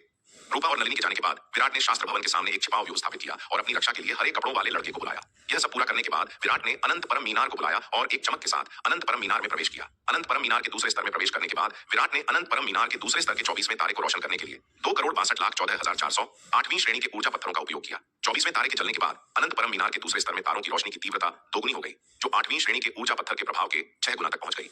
प्राचीन महाद्वीप में प्रवेश करने के बीच का अंतराल बढ़कर प्रतिदिन 8 बार हो गया, जिसका अनिवार्य रूप से मतलब था कि विराट किसी भी समय प्राचीन महाद्वीप में प्रवेश कर सकता था। आखिरकार विराट बेकार नहीं बैठेगा। केवल मनोरंजन के लिए दिन में 8 बार प्राचीन महाद्वीप के अंदर और बाहर नहीं जाएगा। 24वें तारे को रोशन करने से विराट को प्राचीन महाद्वीप में 128 दिनों तक रहने की अनुमति मिल गई। जगमगाते 24वें तारे के भीतर विराट को एक और विरासत मिली। इस बार व्यूह संरचना विरासत की एक बड़ी मात्रा। विराट ने एक तारा ठीक इसलिए जलाया था क्योंकि शास्त्र भवन का रक्षात्मक व्यूह बहुत उन्नत था। उसे उम्मीद थी कि उसे प्राप्त विरासत के भीतर इसे तोड़ने का कोई रास्ता मिल जाएगा। इसके बाद विराट ने खुद को अनंत परम मीनार के दूसरे स्तर में एकांतवास में रखा। 24वें तारे से प्राप्त व्यूह विरासत को समझा और बचाया और 23वें तारे को रोशन करते समय प्राप्त हुई ताबीज विरासत को भी बचाया। यह एकांतवास 1 महीने से अधिक समय तक चला, जो कि बाहर बीतने वाला समय था। हालांकि अनंत परम मीनार के दूसरे स्तर के भीतर 10 गुना समय त्वरण के कारण एक पूरा वर्ष बीत चुका था। 1 साल बाद विराट ने अपनी आंखें खोली। उसकी गहरी नजर के भीतर अनगिनत रहस्यमय रून्स टिमटिमाते और गायब हो जाते थे। एकांतवास और समझ के इस वर्ष ने विराट को 23वें और 24वें सितारों से विरासत को पूरी तरह से बचाने की अनुमति दी थी, जिससे उसके ताबीज व्यूह कौशल में काफी सुधार हुआ। एक चमक के साथ विराट ने अनंत परम मीनार छोड़ दी। विराट, तुम आखिरकार बाहर आ गए। तुम 1 महीने से अधिक समय से एकांतवास में हो। विराट को अनंत परम मीनार से बाहर निकलते देख नीले कपड़ों वाले लड़के ने जम्हाई ली, जो काफी सुस्त लग रहा था। 1 महीने से अधिक समय तक प्राचीन आभा को परिष्कृत किए बिना या अनंत परम मीनार के दूसरे स्तर से तारों की रोशनी को अवशोषित किए बिना वह बस वहां उसकी रखवाली कर रहा था, जो अविश्वसनीय रूप से उबाऊ था। विराट ने उसकी ओर देखा, लेकिन उसे नजरअंदाज कर दिया। विराट ने अपना हाथ लहराया, अनंत परम मीनार को दूर रखा और शास्त्र भवन के महान व्यूह की ओर देखा। 23वें और 24वें तारे के नक्षत्रों की ऋण व्यूह विरासत को अच्छी तरह से बचाने के बाद विराट ने शास्त्र भवन के रक्षात्मक व्यूह को फिर से देखा। उसे तुरंत महसूस हुआ कि वह व्यूह, जो पहले अविश्वसनीय रूप से जटिल और गहरा लग रहा था, अब एकदम साफ दिखाई दे रहा था। इस बार विराट मूल रूप से एक ही नजर में रक्षात्मक व्यूह में खामियों को देख सकता था। विराट ने तुरंत व्यूह को तोड़ना शुरू नहीं किया, बल्कि कुछ ताबीज बनाने वाली सामग्री निकाली और आध्यात्मिक ताबीज को परिष्कृत करना शुरू कर दिया। 1 दिन बाद अचानक उछाल के साथ विराट के सामने एक गहरी और शक्तिशाली आभा फूट पड़ी। उसके सामने एक शक्तिशाली ताबीज दिखाई दिया। यह एक शक्तिशाली ताबीज था जिसे विराट ने 23वें तारे से सीखा था। व्यूह भेदक ताबीज। व्यूह भेदक ताबीज विशेष रूप से बड़े व्यूहों को तोड़ने के लिए डिजाइन किया गया है। यह व्यावहारिक रूप से व्यूहों का काल है। यह एक ही बिंदु से तोड़ने, एक ही बिंदु में प्रवेश करके व्यूह के भीतर ऊर्जा के प्रवाह को काटने और भीतर से इसे ढाने के लिए व्यूह की अपनी शक्ति का उपयोग करने में उत्कृष्टता प्राप्त करता है। बेशक विराट का साधना स्तर अभी इतना मजबूत नहीं था और उसने जो व्यूह भेदक ताबीज बनाया था वह केवल सबसे बुनियादी था। यह बुनियादी ताबीज सीधे जबरदस्ती व्यूह को नहीं तोड़ सकता था। इसके बजाय इसे व्यूह की कमजोरियों को खोजने और इसके ऊर्जा प्रवाह को बाधित करने के लिए उन कमजोरियों का फायदा उठाने की आवश्यकता थी। विराट द्वारा 24वें तारे की व्यूह विरासत को समझने और बचाने के बाद वह आसानी से शास्त्र भवन के व्यूह में खामियों को देख सकता था। विराट व्यूह के सामने गया, एक कोने में गया, अपने हाथ में व्यूह भेदक ताबीज को सक्रिय किया और इसे पानी जैसी बाधा की ओर थप्पड़ मारा। ताबीज पानी जैसी बाधा में विलीन हो गया, जैसे शांत झील में फेंका गया कंकड़ जिससे लहरें पैदा होती हैं। लहरों के घेरे वहां से फैल गए जहां ताबीज विलीन हो गया था, बड़े और बड़े होते गए जब तक कि वे अंततः पूरे रक्षात्मक व्यूह में नहीं फैल गए। कड़क कड़क कुरकुरी आवाजों की एक श्रृंखला गूंज उठी। शास्त्र भवन का व्यूह, जिसे विराट पहले नवनाग अग्निकवच और रूपा के जादुई कंगन की संयुक्त शक्ति के साथ भी हिला नहीं पाया था, लहरों के नीचे अनगिनत दरारें दिखाने लगा। छटाक, अंत में चीनी मिट्टी के टूटने जैसी एक कुरकुरी आवाज गूंज उठी। व्यूह की पूरी पानी की बाधा दरारों से भरे चीनी मिट्टी के टुकड़े की तरह अनगिनत टुकड़ों में पूरी तरह से बिखर गई। शास्त्र भवन के अविश्वसनीय रूप से शक्तिशाली रक्षात्मक व्यूह को विराट ने एक साधारण व्यूह भेदक ताबीज के साथ तोड़ दिया था। यह देखकर विराट के होठों पर मुस्कान आ गई। वास्तव में दायरे के स्तर पर दांववादी तकनीकों की समझ सबसे मौलिक है। यदि उसने ताबीज व्यूह विरासत के उच्च स्तर को नहीं समझा होता और व्यूह भेदक ताबीज नहीं बनाया होता तो उसे नहीं पता था कि पार्श्विक बल द्वारा इस शक्तिशाली रक्षात्मक व्यूह को तोड़ने में कितने ऊर्जा पत्थर लगते। विराट तेज कदमों से शास्त्र भवन के प्रवेश द्वार की ओर बढ़ा। रक्षात्मक व्यूह की बाधा के बिना विराट आसानी से शास्त्र भवन के प्रवेश द्वार पर पहुंच गया और धीरे से दरवाजा खोला। सूर्यवंश संप्रदाय, मुख्य शिखर, औषधि भवन। बूम, एक जोरदार दुर्घटना की गूंज हुई जब एक विशाल पर्वत जैसी छाप औषधि भवन के रक्षात्मक व्यूह से टकरा गई। पूरा रक्षात्मक व्यूह हिल गया लेकिन अंततः स्थिर हो गया। यह देखकर जरावर का चेहरा अविश्वसनीय रूप से गंभीर हो गया। एक महीने से अधिक समय तक, पूरे एक महीने तक उसने गिनती खो दी थी कि उसने कितने 8वीं श्रेणी के ऊर्जा पत्थर खाए थे, कितनी बार उसने औषधि भवन के रक्षात्मक व्यूह को तोड़ा था, फिर भी वह इसे एक अंश भी नहीं तोड़ सका। औषधि भवन का रक्षात्मक व्यूह बस बहुत शक्तिशाली था। भाई जरावर, शायद हमें बस हार मान लेनी चाहिए। यशवंत ने चट्टान की तरह ठोस औषधि भवन व्यूह को देखा और तुरंत सलाह दी, यदि जरावर इसे इस तरह तोड़ना जारी रखता है तो भूमिगत महल में प्राप्त किए गए सभी 8वीं श्रेणी के ऊर्जा पत्थर समाप्त हो जाएंगे। नहीं, मैं हार मानने को तैयार नहीं हूं। 8वीं श्रेणी के ऊर्जा पत्थरों की इतनी बड़ी मात्रा खर्च करने के बाद मैं इतनी आसानी से कैसे हार मान सकता हूं? जरावर दहाड़ा, उसकी आंखें लाल थीं। अभी जरावर एक जुआरी की तरह था जिसने सब कुछ खो दिया था। वह तब तक संतुष्ट नहीं होगा जब तक कि वह अपना नुकसान वापस नहीं पा लेता। क्योंकि उसने वास्तव में इस शापित औषधि भवन में बहुत अधिक निवेश किया था, इसलिए आधे रास्ते में हार मानना बहुत बड़ा नुकसान होगा। पिछले एक महीने में उसने जितनी बड़ी संख्या में 8वीं श्रेणी के ऊर्जा पत्थरों का उपभोग किया था वह एक अमीर परम योद्धा विशेषज्ञ के बराबर था। लालच से अंधे होकर जरावर ने औषधि भवन के भव्य निर्माण को देखा और अचानक पूरे 5 करोड़ 8वीं श्रेणी के ऊर्जा पत्थरों का उत्पादन किया, जिससे महापर्वत मोहर उन्हें पागलों की तरह अवशोषित कर सके। इस दृश्य को देखकर यशवंत आश्चर्यचकित रह गया। जरावर, तुम क्या कर रहे हो? यशवंत पूरी तरह से सदमे में चिल्लाया। जरावर अपनी ताकत के साथ केवल अधिकतम 50 लाख 8वीं श्रेणी के ऊर्जा पत्थरों को अवशोषित करने के लिए महापर्वत मोहर को नियंत्रित कर सकता था। 60 लाख 8वीं श्रेणी के ऊर्जा पत्थर उसकी सीमा होंगे, लेकिन इस बार जरावर ने सीधे 10 गुना मात्रा में 8वीं श्रेणी के ऊर्जा पत्थरों का निवेश किया था। यह आदमी सच में पागल हो रहा था। रास्ते से हट जाओ, जरावर दहाड़ा। जरावर की उन्मत्त अवस्था को देखकर यशवंत को अपनी रीढ़ में सिहरन महसूस हुई। उसने अब और रुकने की हिम्मत नहीं की और हाथ में वज्र सुरक्षा मनके के साथ वह बहुत दूर पीछे हट गया। जरावर पागल हो रहा था और वह उसके साथ मरना नहीं चाहता था। ज्वाला साम्राज्य के अन्य योद्धा इस दृश्य को देख रहे थे, समान रूप से भयभीत थे और जल्दी से औषधि भवन से दूर चले गए। हालांकि जरावर इससे बेखबर लग रहा था। उसका एकमात्र विचार औषधि भवन के रक्षात्मक व्यूह को तोड़ना था। पूरे 5 करोड़ 8वीं श्रेणी के ऊर्जा पत्थरों को अवशोषित करने के बाद महापर्वत मोहर ने एक अतुलनीय रूप से भयानक शक्ति का विकिरण किया। भयानक ऊर्जा के छल्ले बाहर की ओर निकले। इस भयानक ऊर्जा के तहत जरावर के बाल बिखर गए थे। उसके लंबे बाल उसके पीछे बेतहाशा नाच रहे थे जैसे तेज हवा से उड़ रहे हों। जाओ, जरावर चिल्लाया, महापर्वत मोहर को औषधि भवन की ओर नीचे गिराने के लिए नियंत्रित करते हुए। उसके नियंत्रण में महापर्वत मोहर अचानक बाहर निकल गई, औषधि भवन के ऊपर आ गई। इस समय महापर्वत मोहर अचानक बड़ी हो गई। इस बार महापर्वत मोहर विशाल थी। जब जरावर ने इसे पहले नियंत्रित किया था उससे 10 गुना से अधिक बड़ी थी। यह आकाश को सोखने वाले काले बादल की तरह थी जो औषधि भवन पर दुर्घटनाग्रस्त हो रही थी। यह देखकर जरावर की आंखें सदमे में चौड़ी हो गई। वह जानता था कि इस समय महापर्वत मोहर नियंत्रण से बाहर हो गई थी। इसने बहुत अधिक शक्ति अवशोषित कर ली थी जो उसके नियंत्रण से पूरी तरह से अधिक थी। विशाल महापर्वत मोहर को देखते हुए जो एक काले बादल की तरह नीचे दब गई थी, जरावर को अपने अंदर एक ठंडक महसूस हुई। उसका दिमाग पूरी तरह से खाली था।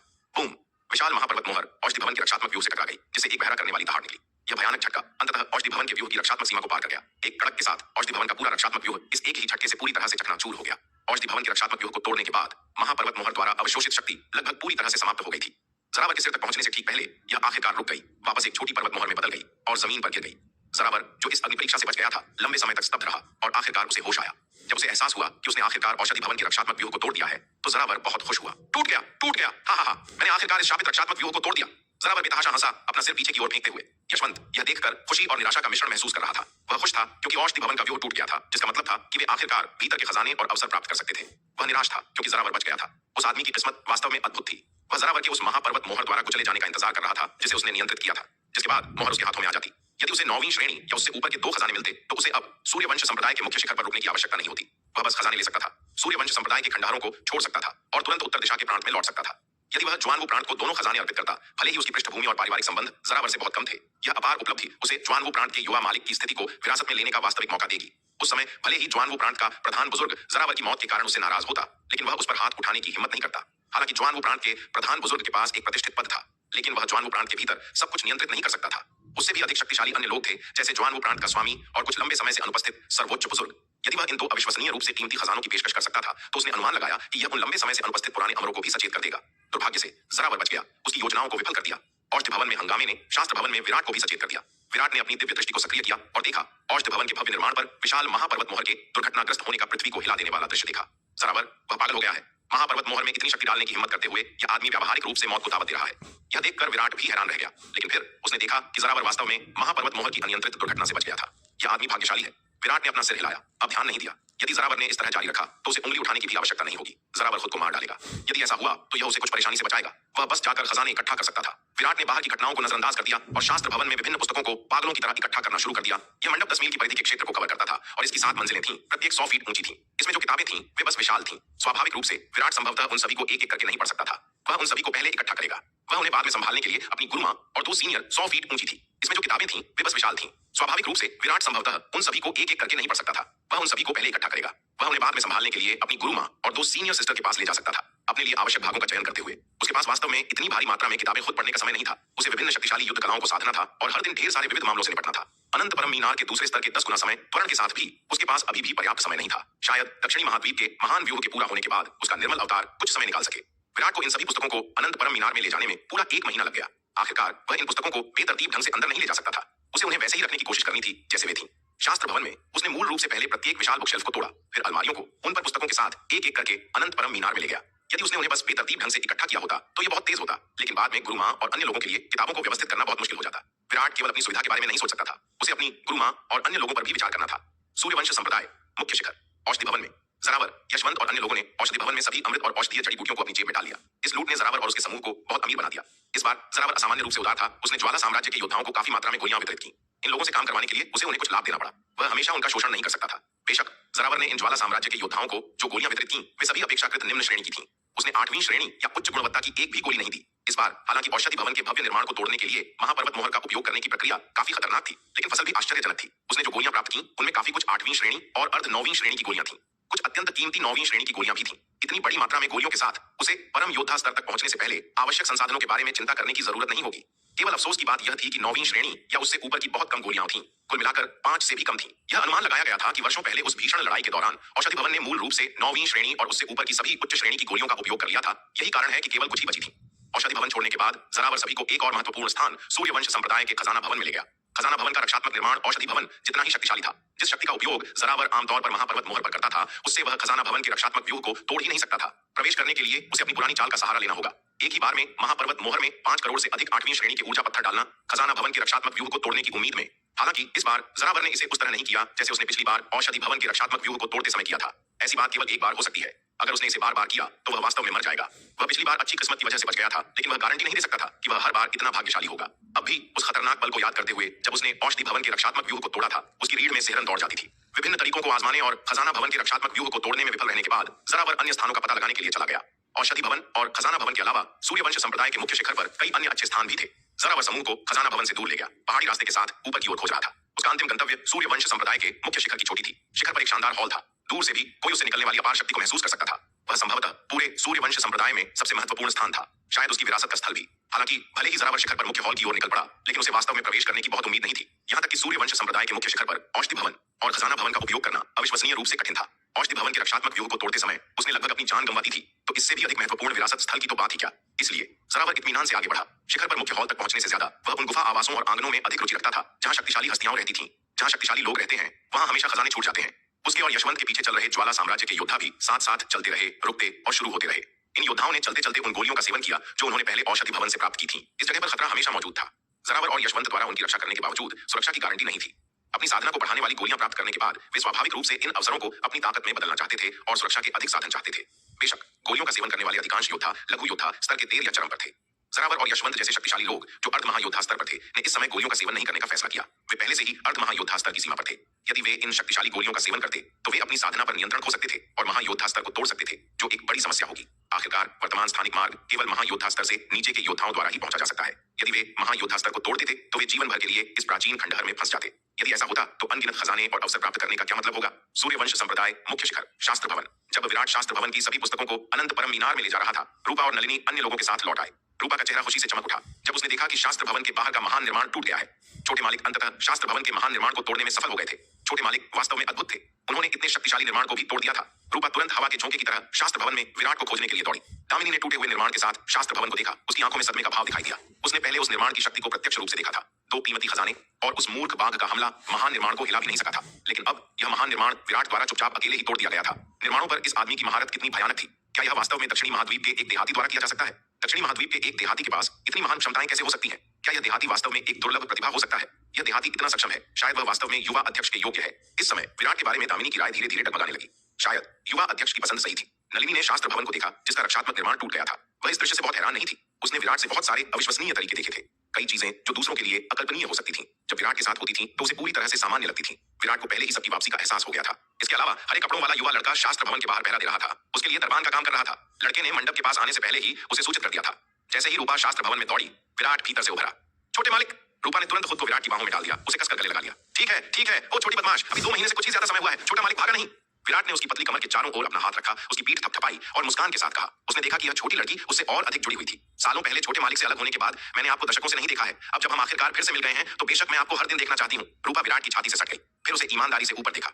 अहम उन दोनों को इतना स्नेही देखकर नलिनी ने खांसा। उसने विराट की ओर देखा, उसे सार्वजनिक रूप से अपने व्यवहार के प्रति सचेत रहने की याद दिलाई। नलिनी की खांसी सुनकर रूपा ने आखिरकार विराट के आलिंगन को छोड़ दिया। उसने नलिनी की ओर देखा, अपने गाल फुलाए। यह नलिनी अध्यक्ष थोड़ी ईर्ष्यालु लग रही थी। विराट ने नलिनी को अवाक होकर देखा। तुम क्या कर रही थी? क्या तुम्हारा गला खराब था? उसने हाल ही में खुद को इस महिला को समझने में असमर्थ पाया था। एक समय की अभिमानी, दबंग, अलग-थलग और तिरस्कारपूर्ण नलिनी अध्यक्ष वह दूसरे लोगों के मामलों में दखल देने की इतनी शौकीन कब हो गई? विराट, हम वापस आ गए हैं। जैसे ही विराट, रूपा और नलिनी के बीच एक नाजुक माहौल बन रहा था, बाहर से एक मीठी स्पष्ट आवाज आई। विराट ने अपना सिर घुमाया और देखा कि नन्ही चिड़िया शार्दुल के सिर के ऊपर बैठी है, जो राजसी और विस्मयकारी लग रही थी। नन्ही चिड़िया ने अधिकार की एक अभूतपूर्व हवा का प्रदर्शन किया, जैसे कोई रानी अपने डोमेन का सर्वेक्षण कर रही हो। यह देखकर विराट तुरंत जिज्ञासा से भर गया। शार्दुल इतना सहमत कब हो गया था? वास्तव में नन्ही चिड़िया को अपनी सवारी बनने की अनुमति दी और यहाँ तक कि उसे अपने सिर पर सवारी करने दिया। अगर नन्ही चिड़िया शार्दुल से कहीं अधिक मजबूत होती, तो विराट को यह देखकर आश्चर्य नहीं होता। आखिरकार शार्दुल काफी व्यावहारिक था। यदि वह नन्ही चिड़िया को नहीं हरा सकता था, तो वह पिटाई से बचने के लिए बुद्धिमानी से हार स्वीकार कर लेता। हालांकि शार्दुल स्पष्ट रूप से अब नन्ही चिड़िया की तुलना में बहुत मजबूत था, तो वह उसकी बात क्यों सुनेगा? केवल 2 महीने से थोड़ा अधिक समय के लिए दूर रहने के बाद उसने खुद को इस दुनिया को समझने में असमर्थ पाया। हथियार को उनकी ओर बढ़ाने की हिम्मत कर रहा है, तो वह गुस्से से दहाड़ी। हालांकि शार्दुल अब नन्ही चिड़िया से कहीं ज्यादा ताकतवर था, तो वह उसकी बात क्यों सुनता? महज 2 महीने से कुछ ज्यादा समय बाहर रहने के बाद उसे लगने लगा था कि वह इस दुनिया को समझने में असमर्थ होता जा रहा है। कैसा रहा तुम्हारा शिकार? विराट ने पूछा। हालांकि विराट नलिनी और नन्ही चिड़िया के अजीब व्यवहार को लेकर थोड़ा उलझन में था और जिज्ञासु भी, लेकिन उसने उन पर ज्यादा ध्यान नहीं दिया। आखिरकार ये सभी औरतें थोड़ी अजीब थीं और उन्हें सामान्य समझ से परखना मुश्किल था। उनके मन की बात का अंदाजा लगाना मतलब मुसीबत को न्योता देना। विराट की बात सुनकर शार्दुल तुरंत आगे लपका, मुस्कुराते हुए और चापलूसी करते हुए बोला, बॉस, सच में इस बार बहुत बड़ा हाथ मारा है। इतना कहकर शार्दुल ने अपना मुंह खोला और 3 फीट लंबी एक नाव बाहर थूक दी। उसे विराट के सामने पेश करते हुए कहा, बॉस, इस खजाने को देखो। मूर्ख बाघ, सारा श्रेय खुद मत ले, मैंने इस नाव को सबसे पहले देखा था। नन्ही चिड़िया ने तुरंत अपना पंख फैलाया, शार्दुल के सिर पर मारा और गुस्से में कहा। विराट ने उस नन्ही सी चिड़िया को नजरअंदाज कर दिया। उसने शार्दुल से वह छोटी नाव ले ली और उसे ध्यान से देखा। नाव लगभग 3 फीट लंबी थी, जिससे अविश्वसनीय रूप से शक्तिशाली ऊर्जा निकल रही थी। विराट चौंक गया। यह 9वीं श्रेणी या उससे ऊपर का एक और आत्मारत्न जादुई खजाना था। अफसोस की बात यह थी कि नाव बुरी तरह क्षतिग्रस्त थी। इसे बीच से किसी धारदार हथियार से 2 टुकड़ों में काट दिया गया था। विराट ने अपनी जीभ काटी और नाव पर खून थूक दिया, जिससे एक रक्त मुहर बन गई। रक्त मुहर लगाने के बाद विराट को तुरंत नाव का नाम पता चल गया, पवन वेग नौका। एक विचार के साथ नाव तेजी से फैली, 3 फीट से बढ़कर 10 फीट बड़ी हो गई। बेशक नाव के बदलने की सीमा 10 फीट से कहीं ज्यादा थी। अगर विराट चाहता तो वह शायद इसे तुरंत 10,000 फीट लंबी या यहाँ तक कि लाखों फीट लंबी विशाल नाव में बदल सकता था। विराट ने छोटी नाव को हिलाया, उसे हवा में तैराने की कोशिश की। उसके नियंत्रण में नाव सचमुच धीरे धीरे तैरने लगी। यह देखकर विराट बहुत खुश हुआ। क्या यह छोटी नाव सूर्य किरण संप्रदाय की मुख्य चोटी के उड़ान विरोधी व्यूह को तोड़कर यहाँ उड़ सकती थी? यह सोचते हुए विराट ने छलांग लगाई और उस छोटी नाव पर कूद गया। उसके ऊपर कूदने के बाद भी नाव हवा में लटकी रही। यह देखकर विराट की खुशी का ठिकाना न रहा। जैसा कि उसने उम्मीद की थी, छोटी नाव वास्तव में सूर्य किरण संप्रदाय की मुख्य चोटी के उड़ान विरोधी व्यूह को तोड़ सकती थी और यहाँ उड़ सकती थी। यहाँ का उड़ान विरोधी व्यूह केवल जीवित प्राणियों की उड़ान को रोकता था, जादुई कलाकृतियों को नहीं। यहाँ हालांकि विराट और अन्य लोग उड़ नहीं सकते थे, लेकिन जादुई कलाकृतियां अभी भी उनकी सच्ची ऊर्जा के नियंत्रण में आकाश में उड़ सकती थीं। हालांकि अगर वे किसी जादुई कलाकृति पर खड़े होकर उसे उड़ाने की कोशिश करते, तो वह कलाकृति उड़ान नहीं भर पाती थी, क्योंकि जब कोई जीवित प्राणी जादुई कलाकृति पर खड़ा होता था, तो वह उड़ान विरोधी व्यूह के नियमों से बंध जाता था। लेकिन अब यह छोटी नाव वास्तव में उड़ान विरोधी व्यूह के नियमों को तोड़ने और लोगों को लेकर उड़ने में सक्षम थी। यह छोटी नाव वास्तव में एक दुर्लभ खजाना है। हालांकि इस छोटी नाव को काफी नुकसान पहुंचा है, जिसका इसकी शक्ति पर महत्वपूर्ण प्रभाव पड़ने की संभावना है, लेकिन यह कोई बड़ी बात नहीं है। नीले कपड़ों वाले लड़के नाग के वहां होते हुए जब तक वह जादुई कलाकृतियों के पर्याप्त टुकड़े इकट्ठा कर लेता है, इस पवन वेग नौका की मरम्मत करना उसके लिए बाएं हाथ का खेल है। शार्दुल, बहुत बढ़िया। विराट ने शार्दुल के सिर को थपथपाया और प्रशंसा करते हुए कहा, विराट, तुम्हारा क्या मतलब है? मैंने पहले ही कहा था कि मैंने इस छोटी नाव को पहले खोजा था। मैंने बस इस मूर्ख बाघ से इसे रखने में मदद ली थी। नन्ही चिड़िया शार्दुल के सिर पर खड़ी थी, अपने पंखों को छाती पर लपेटे हुए विराट को घूर रही थी और गुस्से में बोली, ठीक है नीलिमा, तुम भी बहुत अच्छी हो। विराट ने लापरवाही से कहा, यह नन्ही मूर्ख चिड़िया कितनी बचकानी है, जब मैं इसकी तारीफ करता हूं तभी सुनती है। विराट ने अपना हाथ हिलाया और लापरवाही से पवन वेग नौका को रख लिया। यह चीज भविष्य में भागने के लिए निश्चित रूप से एक बेहतरीन खजाना साबित होगी। हालांकि विराट ने अभी तक इसकी गति का परीक्षण नहीं किया है, लेकिन 9वीं श्रेणी या उससे ऊपर का सबसे धीमा आत्मा रत्न जादुई खजाना भी इतना धीमा नहीं होगा। सूर्य किरण संप्रदाय में कोई भी आत्मा रत्न जादुई खजाना शक्ति में कमजोर नहीं है। उसके अपने हाथ में मौजूद 9 नाग दिव्य अग्नि कवच, चंपा के हाथ में दिव्य शून्य कंगन और जयंत और रमेश के हाथों में पर्वत मोहर और स्वर्ण मोती सभी अविश्वसनीय रूप से शक्तिशाली हैं। इसके बाद शार्दुल ने अपने मुंह से एक के बाद एक खजाने बाहर थूके। हालांकि बाद के खजाने भी अच्छे थे, लेकिन पवन वेग नौका जो 9वीं श्रेणी या उससे ऊपर का आत्मा रत्न जादुई खजाना था, उसके सामने ये खजाने कम प्रभावशाली लग रहे थे। शार्दुल को एक के बाद एक खजाना उगलते देख दीपा, लता और दिव्य शिखा महल की अन्य शिष्याएं अविश्वसनीय रूप से ईर्ष्यालु हो रही थीं। साथ ही वे इस मूर्ख बाघ के लिए नफरत से अपने दांत पीस रही थीं। चंपा और नलिनी के साथ उनके खजाने की खोज के दौरान उन्हें मिले 90% से ज्यादा खजाने बाघ के पेट में चले गए थे। अपनी ताकत के साथ वे उसका मुकाबला करने में बिल्कुल भी सक्षम नहीं थी। चंपा रास्ता साफ करने के अलावा शायद ही कभी कोई खजाना खुद लेती थी। उन सब में सबसे शक्तिशाली होने के बावजूद चंपा ने सबसे कम खजाने जमा किए थे। यह नजारा देखकर हर कोई नाराजगी महसूस कर रहा था। भले ही वे खजाने युवा महल प्रमुख चंपा के हाथों में चले जाते तो यह उनके उस बाघ के पेट में जाने से कहीं बेहतर होता। कम से कम युवा महल प्रमुख तो अभी भी उनके दिव्य शिखा महल की सदस्य थी। उन्होंने युवा महल प्रमुख को समझाने की कोशिश की थी कि वे इतनी शांत न रहें, बल्कि खजानों के मामले में मौका मिलते ही उन्हें जब्त कर लें, बजाय इसके कि उस मूर्ख बाघ को सब कुछ छीनने दें। हालांकि चंपा ने बस मुस्कुराकर उन्हें नजरअंदाज कर दिया। यह प्यारा मनमोहक बाघ युवा मालिक का आत्मिक पालतू जानवर था। उसने जो खजाने छीने थे वे युवा मालिक के खजाने थे, तो वह उन्हें उससे क्यों चुराने की कोशिश करती? चंपा के हाव भाव देखकर दिव्य शिखा महल की शिष्याएं पूरी तरह से थका हुआ महसूस कर रही थीं। दांत पीसते हुए उन्होंने अब उस मूर्ख बाघ की परवाह करना छोड़ दिया। आगे बढ़ी और जो भी खजाना दिखा उसे पागलों की तरह हथियाने लगी। युवा महल प्रमुख के साथ होने पर क्या वह मूर्ख बाघ उन पर हमला करने की हिम्मत करेगा? दुर्भाग्य से बाघ के हमले के बिना भी वे उससे आगे नहीं निकल सकी। बाघ की गति बहुत ज्यादा थी। उसके सिर पर बैठी नन्ही चिड़िया की नजरें असाधारण रूप से तेज थीं, जो किसी और के देखने से पहले ही खजाने देख लेती थी। बाघ और चिड़िया ने खजाने की अपनी खोज में एक दूसरे का बखूबी साथ दिया। अगर उनकी संख्या ज्यादा न होती और वे मिलजुल कर कोशिश न करती, जिससे वे बाघ और चिड़िया से कुछ खजाने छीनने में कामयाब हो गईं, तो शायद उन्हें सूप का एक घूंट भी न मिलता। सारे खजाने उस मूर्ख बाघ द्वारा निकल लिए जाते। शार्दुल ने बहुत ज्यादा खजाने जमा कर लिए थे। वह पूरे 1 घंटे से उल्टियां कर रहा था और अभी भी उसका काम खत्म नहीं हुआ था। उसके मुंह से लगातार खजाने निकल रहे थे। अपने पास खड़ी दिव्य शिखा महल की शिष्याओं की आंखों में आग बरसती देख विराट ने शार्दुल के सिर को थपथपाया और कहा, शार्दुल, अभी के लिए इतना काफी है। बाकी खजाने तुम मुझे दक्षिणी महाद्वीप वापस लौटने पर दे सकते हो। उसे लगा कि अगर शार्दुल ने इस तरह खजाने उगलना जारी रखा तो देख रही दिव्य शिखा महल की शिष्याएं पागल हो जाएंगी। कौन जानता था कि अंत में ये दिव्य शिखा महल की शिष्याएं बस आगे बढ़ें और उसके खजाने जब्त करने की कोशिश करें। ये दिव्य शिखा महल की शिष्याएं आखिरकार चंपा की साथी शिष्याएं थीं और कुछ मामूली खजाने चुराने के लिए उन पर हमला करना उसके लिए सही नहीं होगा। शार्दुल के प्रति दिव्य शिखा महल की शिष्याओं के दांत पीसने से लग रहा था कि पिछले 2 महीनों में शार्दुल ने कब रुकना है यह जानना चाहिए कहावत की अपनी समझ का अभ्यास किया था। इसके बाद विराट ने ग्रंथ भवन से बची हुई किताबों को अनंतपुरम मीनार में स्थानांतरित कर दिया और फिर दूसरों के साथ ग्रंथ भवन छोड़कर सफेद जेड से बने पहाड़ी रास्ते से छोटी की ओर बढ़ चला। जब उन्होंने ग्रंथ भवन छोड़ा तो पूरे सूर्य किरण संप्रदाय के ग्रंथ भवन में केवल एक खाली इमारत बची थी। एक भी किताब नहीं बची थी। समूह आधे दिन तक पहाड़ी रास्ते पर चलता रहा और मुख्य चोटी के बाईं ओर दूसरे महत्वपूर्ण स्थान पर पहुंचा, शस्त्र भवन। शस्त्र भवन का रक्षात्मक व्यूह ग्रंथ भवन की तरह ही बेहद शक्तिशाली था। अगर वे सामने से हमला करते तो भले ही सब लोग मिल जाते, वे गुप्त शस्त्र भवन के रक्षात्मक व्यूह को नहीं तोड़ पाते। विराट ने फिर एक और व्यूह भंजक तावीज बनाया, जिससे यह अविश्वसनीय रूप से शक्तिशाली रक्षात्मक व्यूह आसानी से टूट गया। हालांकि हर कोई पहले से ही जानता था कि विराट ने गुप्त शस्त्र भवन के रक्षात्मक व्यूह को बिल्कुल भी नहीं तोड़ा था। फिर भी वे यह देखकर अवाक रह गए कि उसने एक ही तावीज से इतने शक्तिशाली रक्षात्मक व्यूह को आसानी से तोड़ दिया। खासकर तब जब विराट ने सबकी नजरों के सामने व्यूह भंजक तावीज बनाया था। दीपा काफी देर तक विराट को घूरती रही। उसका मुंह खुला का खुला रह गया, जो काफी देर तक बंद नहीं हुआ। तावीज व्यूह में इस आदमी का कौशल कितना भयानक था। तावीज व्यूह का इतना उच्च स्तर शायद दिव्य शिखा महल के तावीज व्यूह हॉल के प्रमुख के बराबर था। बाकी सब कुछ अलग रखकर तावीज व्यूह में विराट की महारत अकेले ही मध्य महाद्वीप के सच्चे जीनियस के बराबर थी। ऐसा लग रहा था कि उसने वास्तव में इस देहाती को कम आंका था। गुप्त शस्त्र भवन के रक्षात्मक व्यूह को तोड़ने के बाद विराट समूह को उसके अंदर ले गया। गुप्त शस्त्र भवन क्षेत्रफल के मामले में ग्रंथ भवन से कहीं बड़ा था। पूरा भवन 100 मील के दायरे में फैला हुआ था, जिसमें 7 मंजिलें थीं, प्रत्येक 10,000 हाथ ऊंची। पूरा भवन कुल 70,000 हाथ ऊंचा था और यह केवल इसका बाहरी आकार था। जब विराट ने गुप्त शस्त्र भवन में कदम रखा तो उसने पाया कि आंतरिक स्थान बाहर से दिखाई देने वाले स्थान से 100 गुना बड़ा था। गुप्त शस्त्र भवन के अंदर वास्तव में एक अविश्वसनीय रूप से गहरा स्थानिक व्यूह बनाया गया था। पूरा गुप्त शस्त्र भवन एक विशाल स्थानिक जादुई खजाने जैसा था, सिवाय इसके कि यह जीवित लोगों को प्रवेश करने की अनुमति देता था। यह नजारा देखकर विराट पूरी तरह से हैरान रह गया। स्थानिक व्यूह के माध्यम से आंतरिक स्थान को 100 गुना बढ़ाने की क्षमता वास्तव में आश्चर्यजनक है। विराट, जिसे असंख्य पथ मूल व्यूह परंपरा विरासत में मिली थी, निश्चित रूप से स्थानिक व्यूह के बारे में जानता था, लेकिन अपनी वर्तमान व्यूह महारत और साधना के साथ वह संभवतः ऐसी अद्भुत संरचना स्थापित नहीं कर सकता था। स्थानिक व्यूह के साथ स्थान का आकार बदलना एक सीमित स्थान के भीतर एक नया ब्रह्मांड बनाने के बराबर है। स्थानिक जादुई हथियार बनाने की तुलना में कहीं अधिक शक्तिशाली तरीका। आमतौर पर स्थानिक जादुई हथियारों को बनाने में उन विशेष सामग्रियों का उपयोग किया जाता है जिनमें स्वाभाविक रूप से स्थानिक शक्ति होती है। इसमें इन सामग्रियों के भीतर जगह बनाना शामिल नहीं है, बल्कि केवल उस जगह को निखारना है जो उनमें पहले से मौजूद है।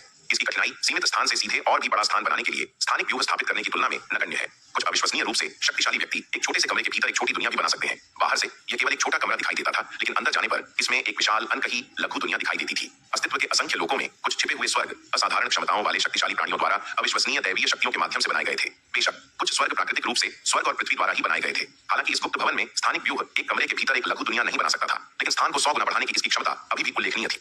ऐसा लग रहा था कि सूर्य किरण संप्रदाय के पास एक समय एक अत्यधिक कुशल व्यूह मास्टर था, और वास्तव में ऐसे मास्टर के बिना वे इतना व्यापक उड़ान विरोधी व्यूह कैसे स्थापित कर सकते थे। इसके अलावा सूर्य किरण संप्रदाय से निकलने वाला भारी दबाव व्यूह की परतों के एक के ऊपर एक होने का परिणाम था। यहाँ तक कि विराट भी इतना चकित था। गुप्त भवन के भीतर का नजारा देखकर बाकी लोग तो और भी अवाक रह गए। हालांकि उन्होंने एक सरसों के बीच में सुमेरु पर्वत और एक फूल में दुनिया की किंवदंतियां सुनी थी, फिर भी वे यह देखकर आश्चर्य से अवाक रह गए कि यह आंतरिक स्थान बाहरी स्थान से 100 गुना बड़ा दिखाई देता था। बेशक इन लोगों के पास यह समझने की विराट की क्षमता नहीं थी कि यह गुप्त शस्त्र भवन के भीतर व्यवस्थित स्थानिक व्यूह के कारण था। यह गुप्त शस्त्र भवन जो बाहर से 100 मील की परिधि में फैला हुआ दिखाई देता था का आंतरिक स्थान इसके बाहरी स्वरूप से 100 गुना बड़ा था, जो 10,000 मील की परिधि के विशाल क्षेत्र में फैला हुआ था। हालांकि शस्त्रागार के विशाल भीतरी भाग के बावजूद अंदर खजाने आश्चर्यजनक रूप से कम थे। विशाल स्थान में केवल कुछ भारी हथियार बिखरे हुए थे। विराट को इससे कोई खास आश्चर्य नहीं हुआ। सूर्य किरण संप्रदाय ने एक बार ऐसी विनाशकारी लड़ाई देखी थी। अगर शस्त्रागार हथियारों से भरा होता तो यह असामान्य होता।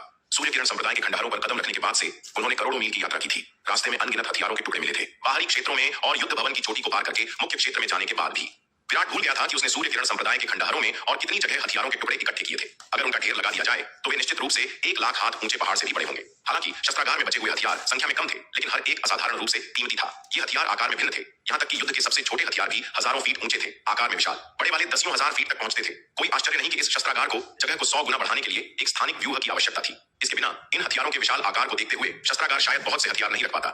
शस्त्रागार के भीतरी भाग का सर्वेक्षण करने के बाद विराट ने काम करना शुरू किया। हथियारों के पास गया और उन्हें एक एक करके इकट्ठा करने लगा। यह देखकर दिव्य शिखा महल की शिष्याएं आगे बढ़ी, हथियारों के लिए विराट के साथ होड़ करने लगी। शस्त्रागार में इतने सारे हथियार होने और उनकी भारी संख्या के कारण विराट केवल कुछ ही लोगों के साथ संभवतः जीत नहीं सकता था। वे इन हथियारों को जब्त करना चाहती थीं ताकि वे पहले उस मूर्ख बाघ द्वारा मात दिए जाने के अपने गुस्से को निकाल सकें। लेकिन जब वे वास्तव में युद्ध के उन हथियारों को जब्त करने के लिए ऊपर गईं, तो उन्हें पता चला कि हकीकत उनकी कल्पना से बहुत दूर थी। ये हथियार विशाल थे, बेहद उच्च श्रेणी के थे और भयानक शक्ति बिखेर रहे थे। इसके अलावा मुख्य चोटी के भीतर भारी माहौल ने योद्धाओं की आध्यात्मिक इंद्रियों को गंभीर रूप से दबा दिया था। दिव्य शिखा महल की इन शिष्याओं के लिए इन हथियारों को अपने स्थानिक जादुई खजानों में जमा करना कोई आसान काम नहीं था। ये हथियार उन बिखरे हुए 8वें दर्जे के आत्मा रत्नों की तरह नहीं थे जो उन्हें सामने की चोटी पर भूमिगत महल में मिले थे, जिन्हें टुकड़ा टुकड़ा करके इकट्ठा किया जा सकता था और वे संभवतः इन हथियारों को अलग नहीं कर सकती थीं और फिर उन्हें जमा नहीं कर सकती थीं। ये हथियार कम से कम 8वें दर्जे के उच्च स्तरीय खजाने थे। अपनी ताकत से उन्हें अलग करना लगभग असंभव था, जब तक निश्चित रूप से उनके पास चंपा का दिव्य शून्य कंगन न हो जो इन हथियारों को टुकड़ों में तोड़ने में सक्षम हो। जब दिव्य शिखा महल की शिष्याएं युद्ध के हथियारों को अपने स्थानिक जादुई खजानों में इकट्ठा करने के लिए अपनी दिव्य चेतना का उपयोग करने में जी तोड़ मेहनत कर रही थीं, तब विराट ने अपनी आस्तीन के एक झटके से आसानी से एक बार में एक विशाल हथियार इकट्ठा कर लिया। इस बीच शार्दुल एक विशाल सफेद बाग में बदल गया। अपना खून जैसा लाल मुंह खोला और लगातार भारी हथियारों को निकलने लगा। विराट और शार्दुल ने 100 हथियार इकट्ठे कर लिए, जबकि उन सैकड़ों ने मिलकर एक भी इकट्ठा नहीं किया। उनकी गति में अंतर बस अतुलनीय था। दिव्य शिखा महल की शिष्याएं यह नजारा देखकर आग बबूला हो गईं। मूर्ख बाघ एक बात थी, हथियारों को इतनी जल्दी निकलने की उसकी क्षमता आखिरकार एक प्राकृतिक प्रतिभा थी। लेकिन विराट की उस मूर्ख बाघ से भी तेजी से हथियार इकट्ठा करने की क्षमता कुछ ऐसी थी जिसे वे समझ नहीं पा रही थीं। इस आदमी का साधना स्तर स्पष्ट रूप से उनसे बहुत कम है। वह संभवतः ऐसा कैसे कर सकता था? तार्किक रूप से उसकी आत्मा की ताकत उनके बराबर नहीं होनी चाहिए। दरअसल वे सही थीं, जबकि विराट की आत्मा की ताकत वास्तव में बहुत शक्तिशाली थी। यह केवल उसी स्तर के अन्य योद्धाओं की तुलना में बहुत अधिक थी। उनकी तुलना में जो अर्ध कदम असीम पद विशेषज्ञ थीं, यह बहुत ज्यादा मजबूत नहीं थी। अगर विराट ने भी इन हथियारों को अपने स्थानिक जादुई खजाने में जमा करने के लिए अपनी दिव्य चेतना का उपयोग किया होता, तो स्थिति इन दिव्य शिखा महल की शिष्याओं से बहुत बेहतर नहीं होती। हालांकि विराट ने इन हथियारों को इकट्ठा करने के लिए अपनी खुद की दिव्य चेतना पर भरोसा नहीं किया। इसके बजाय उसने अनंत परम मीनार की अपार खिंचाव शक्ति पर भरोसा किया। सतह पर ऐसा लग रहा था जैसे विराट ने इन हथियारों को अपनी आस्तीन में डाल दिया है, लेकिन वास्तव में वह अपनी आस्तीन में छिपी अनंत परम मीनार का उपयोग करके इन विशाल हथियारों को एक एक करके मीनार में खींच रहा था। हालांकि अनंत परम मीनार ने प्रत्येक हथियार को इकट्ठा करने के लिए काफी ऊर्जा खर्च की। हालांकि विराट के लिए, जो अब अविश्वसनीय रूप से अमीर था, इतनी कम मात्रा में शक्ति कुछ भी नहीं थी। हालांकि खजाने के भवन में हथियार बिखरे हुए और संख्या में कम दिखाई देते थे, लेकिन यह केवल विशाल जगह के सापेक्ष था। हकीकत में काफी हथियार थे। केवल पहली मंजिल में 300 से कम नहीं थे। जब विराट ने पहली मंजिल को साफ किया तो 100 से अधिक दिव्य शिखा महल की शिष्याएं केवल एक हथियार इकट्ठा करने में कामयाब रही थीं। इस भारी अंतर ने दिव्य शिखा महल की शिष्याओं को क्रोधित कर दिया। दूसरी मंजिल पर पहुंचने पर दिव्य शिखा महल की शिष्याएं समझदार हो गईं। एक हथियार इकट्ठा करने के लिए मिलकर काम करने के बजाय उनमें से प्रत्येक एक हथियार की रखवाली करने लगी। कुछ ने हथियारों को चिन्हित भी किया, अगले पर जाने से पहले उन्हें अपना दावा किया। इस तरह जिस गति से उन्होंने युद्ध के इन हथियारों को चिन्हित किया, वह उस गति के बराबर हो सकती थी जिस गति से विराट और शार्दुल उन्हें इकट्ठा कर रहे थे। दिव्य शिखा महल की ये शिष्याएं अपनी चतुराई पर मन ही मन खुश होने से खुद को रोक नहीं सकी। विराट ने उनकी ओर देखा, लेकिन इस दृश्य को पूरी तरह से नजरअंदाज कर दिया। उसने दिव्य शिखा महल की शिष्याओं द्वारा चिन्हित हथियारों को इकट्ठा करने की परवाह नहीं की। आखिरकार वह एक समझदार आदमी था और ये चंपा की साथी शिष्याएं थीं। वह उन्हें खुलेआम परेशान नहीं कर सकता था, लेकिन शार्दुल को ऐसी चीजों की परवाह नहीं थी, चाहे हथियार चिन्हित हों या नहीं। वह उन्हें बिना किसी हिचकिचाहट के एक एक करके निकलता गया। अरे तुम मूर्ख बाघ, वे हथियार हमारे हैं। हमारी संपत्ति चुराने की तुम्हारी हिम्मत कैसे हुई? यह देखकर दिव्य शिखा महल की शिष्याओं ने तुरंत विरोध किया। एक गोल चेहरे वाली लड़की रोली दौड़कर शार्दुल के पास गई, कमर पर हाथ रखकर उसे गुस्से से घूरने लगी। सिर्फ इसलिए कि तुम कहती हो कि वे तुम्हारे हैं, इसका मतलब ये नहीं है कि वे हैं। क्या इन हथियारों पर तुम्हारे नाम लिखे हैं? शार्दुल ने उसकी ओर देखा और भारी आवाज में कहा, उन पर हमारे नाम लिखे हैं। यह सुनकर लड़की ने गर्व से कहा, विश्वास नहीं होता? उन्हें बाहर थूको और मुझे देखने दो। मुझे सच में तुम पर विश्वास नहीं है, शार्दुल ने कहा। अपना मुंह खोला और उस विशाल क्रॉसबो को बाहर थूक दिया जिसे उसने अभी निकला था। नन्ही लड़की, इस क्रॉसबो पर तुम्हारा नाम कहाँ है? शार्दुल ने रोली को घूरा। देखो ठीक यहाँ। रोली ने विजय भाव से क्रॉसबो पर एक जगह की ओर इशारा किया, लेकिन उसकी आवाज धीमी हो गई। नन्ही लड़की, यहाँ तुम्हारा नाम कहाँ लिखा है? शार्दुल ने उस जगह को देखा, फिर वापस मुड़ा, रोली को घूरते हुए। इसका कोई मतलब नहीं है, मैंने अभी स्पष्ट रूप से यहाँ अपना नाम लिखा था। ये गायब कैसे हो सकता है? रोली खाली जगह को एकटक देखती रही, पूरी तरह से हैरान। काफी देर बाद उसने आखिरकार प्रतिक्रिया दी। वापस मुड़कर शार्दुल को चुनौती भरी नजरों से घूरते हुए कहा, मूर्ख बाघ, तुमने इस विशाल क्रॉसबो को निकलने के बाद जरूर इसके साथ छेड़छाड़ की होगी। नन्ही लड़की, बस बकवास मत करो। तुम्हारी किस आंख ने मुझे इसके साथ छेड़छाड़ करते देखा? तुम बिना किसी सबूत के मुझ पर बदनामी लगा रही हो। ये मत सोचो कि मैं एक ईमानदार आदमी हूँ कि मुझे परेशान करना आसान है। शार्दुल ने अपनी बाघ वाली आंखों से घूरा, एक गहरी भारी आवाज में बोलते हुए। ये सुनकर रोली का चेहरा गुस्से से लाल हो गया। खासकर इस मूर्ख बाघ को खुद को एक ईमानदार आदमी होने का दावा करते हुए सुनकर रोली अपनी आंखें घुमाए बिना नहीं रह सकी। यह मूर्ख बाघ चालाक और धोखेबाज है, बुरे इरादों से भरा है, बिल्कुल उस चू उपनाम वाले कमीने की तरह, और यह खुद को एक ईमानदार व्यक्ति कहने की हिम्मत करता है। रोली शार्दुल के खिलाफ जीत नहीं सकती थी और केवल गुस्से में भाग सकती थी। अगर उसने मूर्ख बाघ को रंगे हाथों पकड़ा होता तो वह शायद उससे बहस कर पाती, लेकिन सबूत के बिना केवल अपने अंदाजे के आधार पर उसे झुकने के लिए मजबूर करना लगभग असंभव था। उसके मासूम दिखने वाले रूप से मूर्ख मत बनो। पत्थर के मेहराब वाले पुल के प्लाजा में वापस जब उसने युद्ध कवच के लिए यवन साम्राज्य के योद्धाओं के साथ लड़ाई की थी तो यह मूर्ख बाघ अविश्वसनीय रूप से क्रूर था। शायद जब युवा महल प्रमुख आसपास होती है तो यह उनसे तर्क करने की कोशिश करेगा, लेकिन इसे कमजोर समझने की गलती मत करना। यह देखने के बाद कि हथियारों को चिह्नित करना शार्दुल के खिलाफ बेकार था, दिव्य शिखा महल की शिष्याओं ने कोशिश करना बंद कर दिया। फिर उनमें से प्रत्येक ने एक हथियार की रखवाली की, उसे इकट्ठा करने के लिए जबरदस्त प्रयास किया। शार्दुल ने उन हथियारों को चुराने की कोशिश नहीं की जिन्हें वे इकट्ठा कर रही थी। हालांकि एक एक हथियार इकट्ठा करना उनके लिए और भी मुश्किल हो गया। उन्होंने पूरा दिन कोशिश की, लेकिन एक भी हथियार को अपने स्थानिक जादुई खजाने में जमा करने में सफल नहीं हो सकी। जब वे हथियारों को इकट्ठा करने के लिए अपना दिमाग खपा रही थीं, विराट और शार्दुल पहले ही पूरे हथियार भंडारण भवन को नीचे से ऊपर तक साफ कर चुके थे। नलिनी, हालांकि वह भी हथियारों के लिए बहुत ललचाई हुई थी, ने देखा कि दिव्य शिखा महल की शिष्याओं के लिए भी उन्हें इकट्ठा करना कितना मुश्किल था। इसलिए वह खुद को अपमानित नहीं करना चाहती थी और विराट द्वारा हंसी का पात्र नहीं बनना चाहती थी। चंपा ने युद्ध के हथियारों को इकट्ठा करने की परवाह नहीं की। ये हथियार युवा मालिक के लिए बेहद उपयोगी थे और वह खजाने के लिए उनसे मुकाबला करने की हिम्मत नहीं करेगी। नलिनी के साथ खड़ी चंपा उसे बार बार देख रही थी। क्या यह महल प्रमुख नलिनी कुछ भूल गई थी? अब जब वह युवा मालिक के पास वापस आ गई थी तो उसने 9 नाग दिव्य अग्नि कवच उन्हें वापस क्यों नहीं किया? युवा मालिक भी कमाल के थे, इतना महत्वपूर्ण खजाना और यह महल प्रमुख नलिनी भूल गई। युवा मालिक कैसे भूल सकते थे? उन्होंने उससे मांगा तक नहीं। हालांकि चंपा को यह नहीं पता था कि ऐसा नहीं था कि विराट भूल गया था, बल्कि विराट नलिनी के स्वभाव को बहुत अच्छी तरह से जानता था। यह औरत नलिनी लालची थी और फायदा उठाना पसंद करती थी। एक बार 9 नाग दिव्य अग्नि कवच उसके हाथों में आ गया तो इसे वापस पाना आसान नहीं होगा। विराट इतने सारे लोगों के सामने नलिनी से लड़ नहीं सकता था और उसे 9 नाग दिव्य अग्नि कवच वापस करने के लिए मजबूर नहीं कर सकता था। इस मामले को दक्षिणी महाद्वीप लौटने के बाद ही धीरे धीरे निपटाया जा सकता है और वह नलिनी से 9 नाग दिव्य अग्नि कवच वापस पाने का कोई तरीका धीरे धीरे निकाल सकता है। आखिरकार एक बार दक्षिणी महाद्वीप वापस आने पर वह नलिनी को बंद दरवाजों के पीछे पीट सकता है और किसी को पता नहीं चलेगा। लेकिन अगर वह इतने सारे लोगों के सामने नलिनी से बहस करता है तो क्या वह हंसी का पात्र नहीं बन जाएगा? नलिनी ने देखा कि चंपा उसके हाथ में मौजूद 9 नाग दिव्य अग्नि कवच को बार बार देख रही थी। नलिनी कैसे नहीं समझती कि विराट क्या सोच रहा था। हालांकि 9 नाग दिव्य अग्नि कवच 9वीं श्रेणी या उससे ऊपर का खजाना था, उसे अभी इसे गर्म करने का मौका भी नहीं मिला था, तो वह इसे इतनी आसानी से विराट को कैसे लौटा सकती थी? वास्तव में वह पहले से ही सोच रही थी कि 9 नाग दिव्य अग्नि कवच को कैसे गायब किया जाए, तो वह इसे विराट को वापस करने की पहल कैसे कर सकती थी? नलिनी ने चंपा की नजरों को नजरअंदाज करने का नाटक किया। चंपा के कहीं और देखने का फायदा उठाते हुए उसने चालाकी से 9 नाग दिव्य अग्नि कवच को अपने स्थानिक जादुई खजाने में डाल दिया। जब चंपा वापस दृश्य पर लौटी तो उसने नलिनी के हाथ खाली पाए। चंपा चौंक गई। उसने अपने गाल फुलाए, मन ही मन सोचा, क्या यह महल प्रमुख नलिनी युवा मालिक के 9 नाग दिव्य अग्नि कवच का गबन करने की कोशिश कर रही है? हालांकि चंपा ने जल्दी ही फिर से विचार किया, यह महसूस करते हुए कि वह शायद ज्यादा सोच रही थी। यह महल प्रमुख नलिनी आखिरकार पवनगढ़ अकादमी के महलों में से एक की प्रमुख थी। वह ऐसा काम नहीं करेगी। वह नलिनी से बहुत परिचित नहीं थी और उससे सीधे पूछने में अजीब महसूस कर रही थी, खासकर तब जब यह युवा मालिक का था। उन्होंने नहीं पूछा था तो वह ऐसा करने की हिम्मत कैसे कर सकती थी? खैर, युवा मालिक इसे खुद संभाल लेंगे। वह इतनी चिंता क्यों कर रही थी? चंपा ने जल्दी ही मामले को एक तरफ रख दिया। दिव्य शिखा महल में विलासिता का जीवन जीने की आदी हो चुकी चंपा सच कहूं तो इन धन और खजाने को ज्यादा महत्व नहीं देती थी। इस मामले में वह विराट के विपरीत थी। इसके विपरीत नलिनी इस मामले में काफी हद तक विराट के जैसी थी। 2 दिन बीत गए और विराट और शार्दुल ने भवन के हर कोने को अच्छी तरह से साफ कर दिया था। युद्ध के सभी हथियारों को साफ कर दिया था। 7 मंजिला भवन में विराट और शार्दुल ने युद्ध के हजारों हथियार हासिल कर लिए थे। इनमें से कोई भी हथियार 8वें दर्जे के उच्च ग्रेड स्तर से नीचे का नहीं था। 3 तो 9वीं श्रेणी या उससे ऊपर के भी थे। सूर्य किरण संप्रदाय की मुख्य चोटी की यह यात्रा विराट के लिए अविश्वसनीय रूप से फलदायी रही थी। अन्य वस्तुओं का तो जिक्र ही नहीं, उसने पहले ही 9वीं श्रेणी या उससे ऊपर के 8 से कम खजाने हासिल नहीं किए थे। 3 9वीं श्रेणी या उससे ऊपर के आत्मारत्न जादुई खजाने, 9 नाग दिव्य अग्नि कवच, दिव्य शून्य कंगन और पवन वेग नौका, एक 9वीं श्रेणी या उससे ऊपर की युद्ध संरचना कवच महातलवार और एक 9वीं श्रेणी या उससे ऊपर का महातलवार राक्षसी हथियार। चंपा के पास भी 9वीं श्रेणी या उससे ऊपर का युद्ध संरचना कवच था। अब उन्होंने 3 और 9वीं श्रेणी या उससे ऊपर के युद्ध हथियार हासिल कर लिए थे। जहां तक 9वीं श्रेणी से नीचे के खजानों की बात है, वे अनगिनत थे। इस फसल के साथ तलवार संप्रदाय की नींव बहुत मजबूत होगी। हजारों उच्च ग्रेड 8वें दर्जे के हथियार ही अगर दक्षिणी महाद्वीप की उत्तरी सीमा की विशाल दीवार पर रखे जाएं, तो अर्ध अमर पद से नीचे किसी को भी नष्ट करने के लिए पर्याप्त होंगे। और एक बार जब दक्षिणी महाद्वीप का भव्य व्यूह पूरा हो जाएगा, इसके मूल के रूप में इतने सारे 9वें दर्जे के खजानों के साथ एक सच्चा अर्ध अमर पद विशेष भी शायद अच्छा प्रदर्शन नहीं कर पाएगा। वास्तव में असली खजाने और अवसर सभी सूर्य किरण संप्रदाय की मुख्य चोटी पर हैं। सूर्य किरण संप्रदाय में कहीं और प्राप्त खजाने और अवसर मुख्य चोटी पर प्राप्त खजानों की तुलना में नगण्य है। सूर्य किरण संप्रदाय में कहीं और प्राप्त सभी खजानों और अवसरों का संयुक्त मूल्य इस फसल के एक अंश के बराबर भी नहीं है। एक बार जब यह फसल तलवार संप्रदाय में वापस लाई जाती है, तो संप्रदाय के पास वास्तव में अपनी रक्षा करने की क्षमता होगी और इसे एक गहरी नींव वाला वास्तव में शक्तिशाली संप्रदाय माना जा सकता है। अब से तलवार संप्रदाय वह नहीं रहेगा जिसे जयंत जैसा केवल एक शिखर स्तरीय महान असीम पद योद्धा परेशान कर सके। अगर जयंत फिर से दक्षिणी महाद्वीप में उत्पात मचाने की हिम्मत करता है, तो बस उसे इन युद्ध हथियारों से उड़ा दो। विराट गुप्त शस्त्र भवन की पहली मंजिल पर लौटा और उसने देखा कि दिव्य शिखा महल की शिष्याएं अभी भी उन विशाल युद्ध हथियारों को इकट्ठा करने की कोशिश में अपनी पूरी ताकत लगा रही थीं। हालांकि इस गति से उन विशाल युद्ध हथियारों को अपने स्थानिक जादुई खजानों में जमा करने में उनमें से प्रत्येक को कम से कम कई और दिन लगेंगे। विराट ने अखाड़े में सैकड़ों दिव्य शिखा महल की शिष्याओं पर एक नजर डाली और अंत में दीपा के पास गया। मुस्कुराते हुए कहा, मिस दीपा, क्या आप मेरी मदद लेना चाहेंगी? वह अच्छे मूड में था और उनकी मदद करने में उसे कोई आपत्ति नहीं थी। उसने इस यात्रा से पहले ही काफी कुछ हासिल कर लिया था और उसका इरादा सारे खजाने अपने लिए लेने का नहीं था। ये आखिरकार दिव्य शिखा महल में चंपा की साथी शिष्याएं थीं। उन्होंने इस गुप्त क्षेत्र प्रशिक्षण में चंपा का साथ दिया था और वह उन्हें एक छोटे से हिस्से से भी वंचित नहीं कर सकता था। यह सुनकर दीपा मुड़ी, उसे गुस्से से घूरा और भावहीन होकर बोली, कोई जरूरत नहीं। उसकी राय में यह कमीना जानबूझकर उसका मजाक उड़ाने आया था। उसका स्वभाव जानकर वह इतना दयालु कैसे हो सकता है कि वास्तव में उसकी मदद करना चाहे। वह निश्चित रूप से कोई बुरी साजिश रच रहा था। जरा उस मूर्ख बाघ को देखो। आप बता सकते हैं कि यह कमीना वास्तव में किस तरह का इंसान था। खासकर उन 2 महीनों के दौरान जब उन्होंने युवा महल प्रमुख और महल प्रमुख नलिनी के साथ अन्य स्थानों पर खजानों की खोज की थी। वह मूर्ख बाघ कब रुकना है ये जानना चाहिए, कब रुकना है ये जानना चाहिए चिल्लाता रहता था और जहां भी जाता था जमीन को 3 फीट गहरा खोद डालता था। उसने वास्तव में जमीन को 3 फीट गहरा खोदा। ये केवल बोलने का तरीका नहीं था। उसने अपनी आंखों से देखा था कि कैसे उस मूर्ख बाघ ने अपने पंजों से कठोर धरती में कई फीट गहरे गड्ढे खोदे थे और उस मूर्ख बाघ के अनुसार कब रुकना है यह जानना एक सिद्धांत था जो उसके बॉस ने उसे सिखाया था। उस समय जब वे अभी कमजोर थे, उस रसातल में इतने सारे लौह दंत भूमि राक्षस चूहों की घेराबंदी का सामना करते हुए ऐसी खतरनाक स्थिति में भी उनका बॉस अभी भी चिल्लाया कि जब वे आगे हों तो रुक न जानो। वह दृश्य शार्दुल के दिमाग में गहराई से अंकित हो गया था जो खजाने की खोज के लिए उसका मार्गदर्शक सिद्धांत बन गया। और क्योंकि यह मूर्ख बाघ उनके साथ था, दिव्य शिखा महल की शिष्याओं ने अपना लगभग 2 महीने का समय बर्बाद कर दिया था। बाघ ने उनके सामने आने वाले लगभग सभी खजाने साफ कर दिए थे। शार्दुल की इस हरकत ने दिव्य शिखा महल की शिष्याओं के मन में विराट के प्रति बेहद खराब धारणा बना दी थी।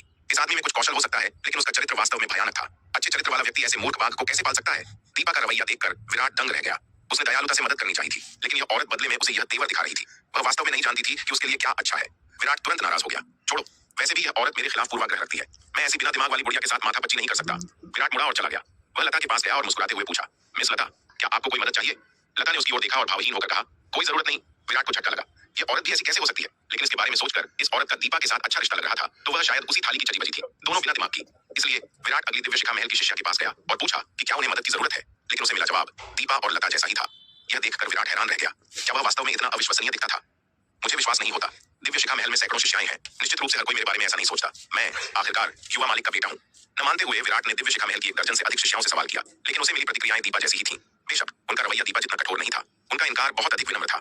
हालांकि विराट ने वादा किया कि वह प्राचीन खंडहरों को छोड़ने के बाद उनके हथियार वापस कर देगा, केवल उन्हें अस्थायी रूप से जमा करेगा और उनके खजाने का गबन न करने का वादा करेगा। लेकिन दिव्य शिखा महल की एक भी शिष्या ने उस पर भरोसा नहीं किया।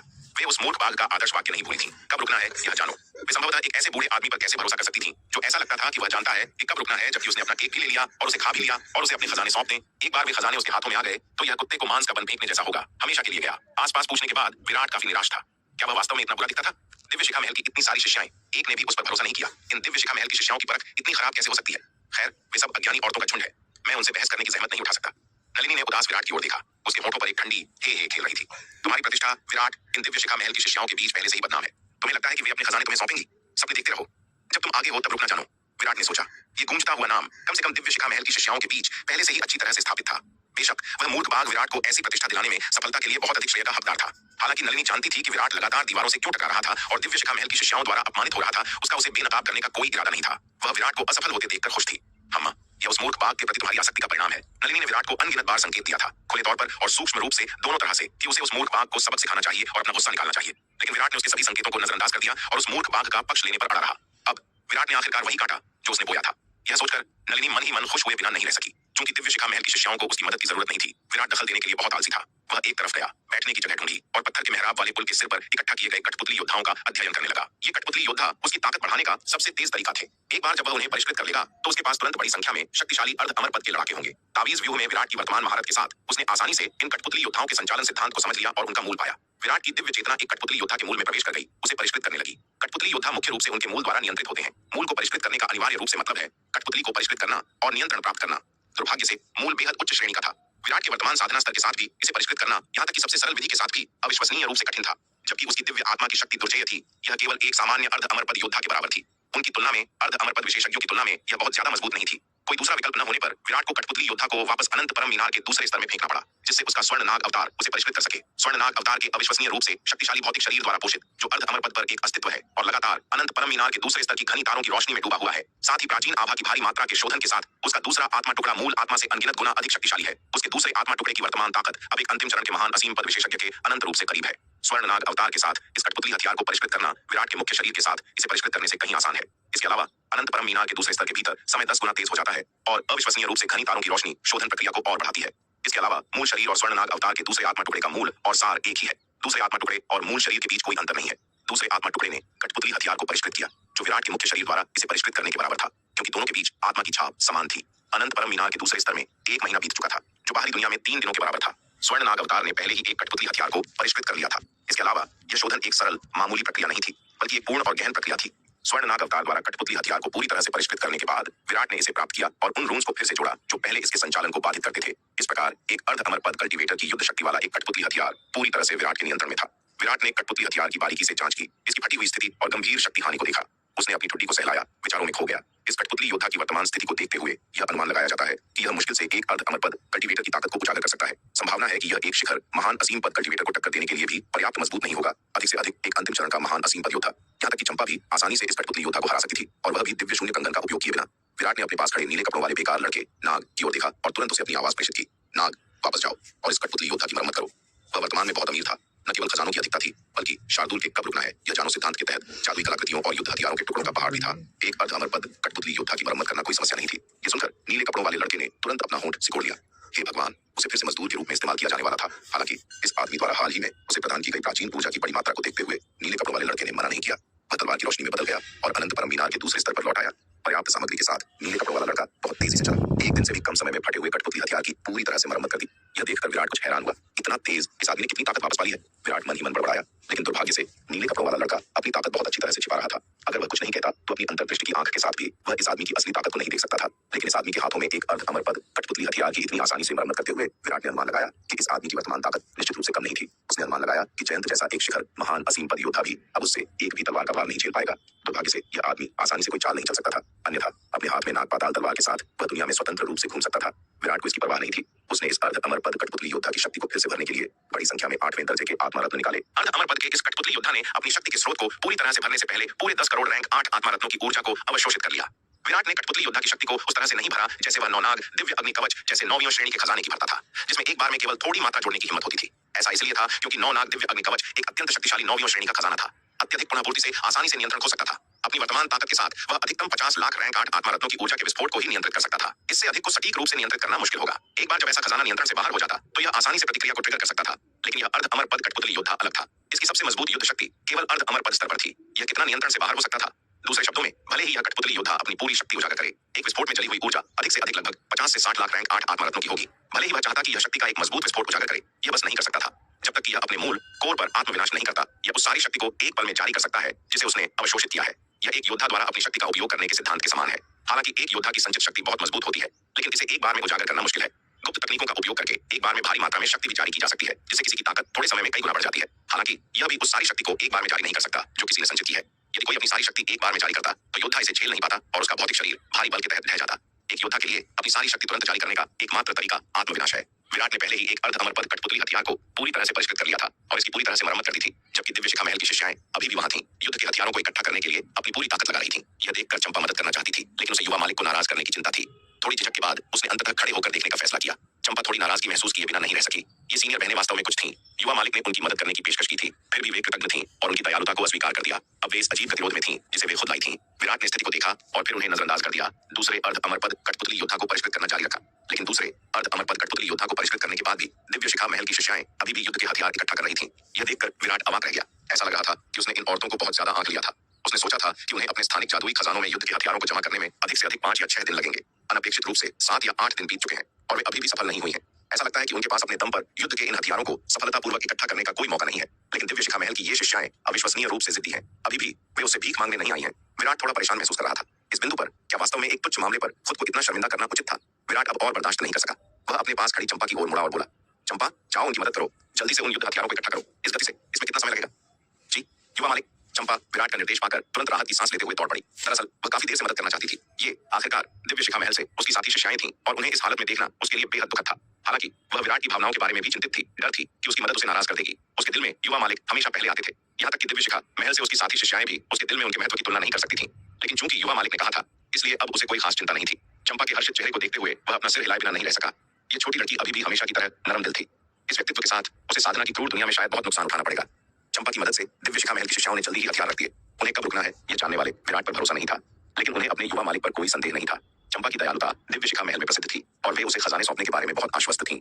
चंपा की मदद से दिव्य शिखा महल की शिष्याओं द्वारा हथियार रख दिए जाने के बाद विराट ने सभी को हथियार भंडारण भवन से दूर ले गया और शिखर की ओर पहाड़ी रास्ते पर चढ़ना जारी रखा। रास्ते में विराट ने समूह का नेतृत्व किया। एक के बाद एक इमारत को लगातार साफ किया। किसी भी मंडप, मीनार, गुफा या गुप्त क्षेत्र को नजरअंदाज नहीं किया गया। उन सभी का पूरी तरह से पता लगाया गया। इस बार उनके साथ विराट के होने से इन जगहों को जीतना बहुत आसान था। यह इसलिए था क्योंकि विराट की तावीज व्यूह में महारत वास्तव में असाधारण थी। उसके व्यूह भंजक तावीजों के प्रभाव से उन मंडपों, मीनारों, गुफाओं और गुप्त क्षेत्रों के रक्षात्मक व्यूह लगभग अजेय थे, जो उसकी प्रगति को रोकने में असमर्थ थे। चंपा और नलिनी के बाद उनके पिछले अभियानों के विपरीत, जहां 2 9वीं श्रेणी के खजानों के साथ भी वे अभी भी कई जगहों में प्रवेश नहीं कर सकते थे क्योंकि वे रक्षात्मक व्यूह को नहीं तोड़ सकते थे।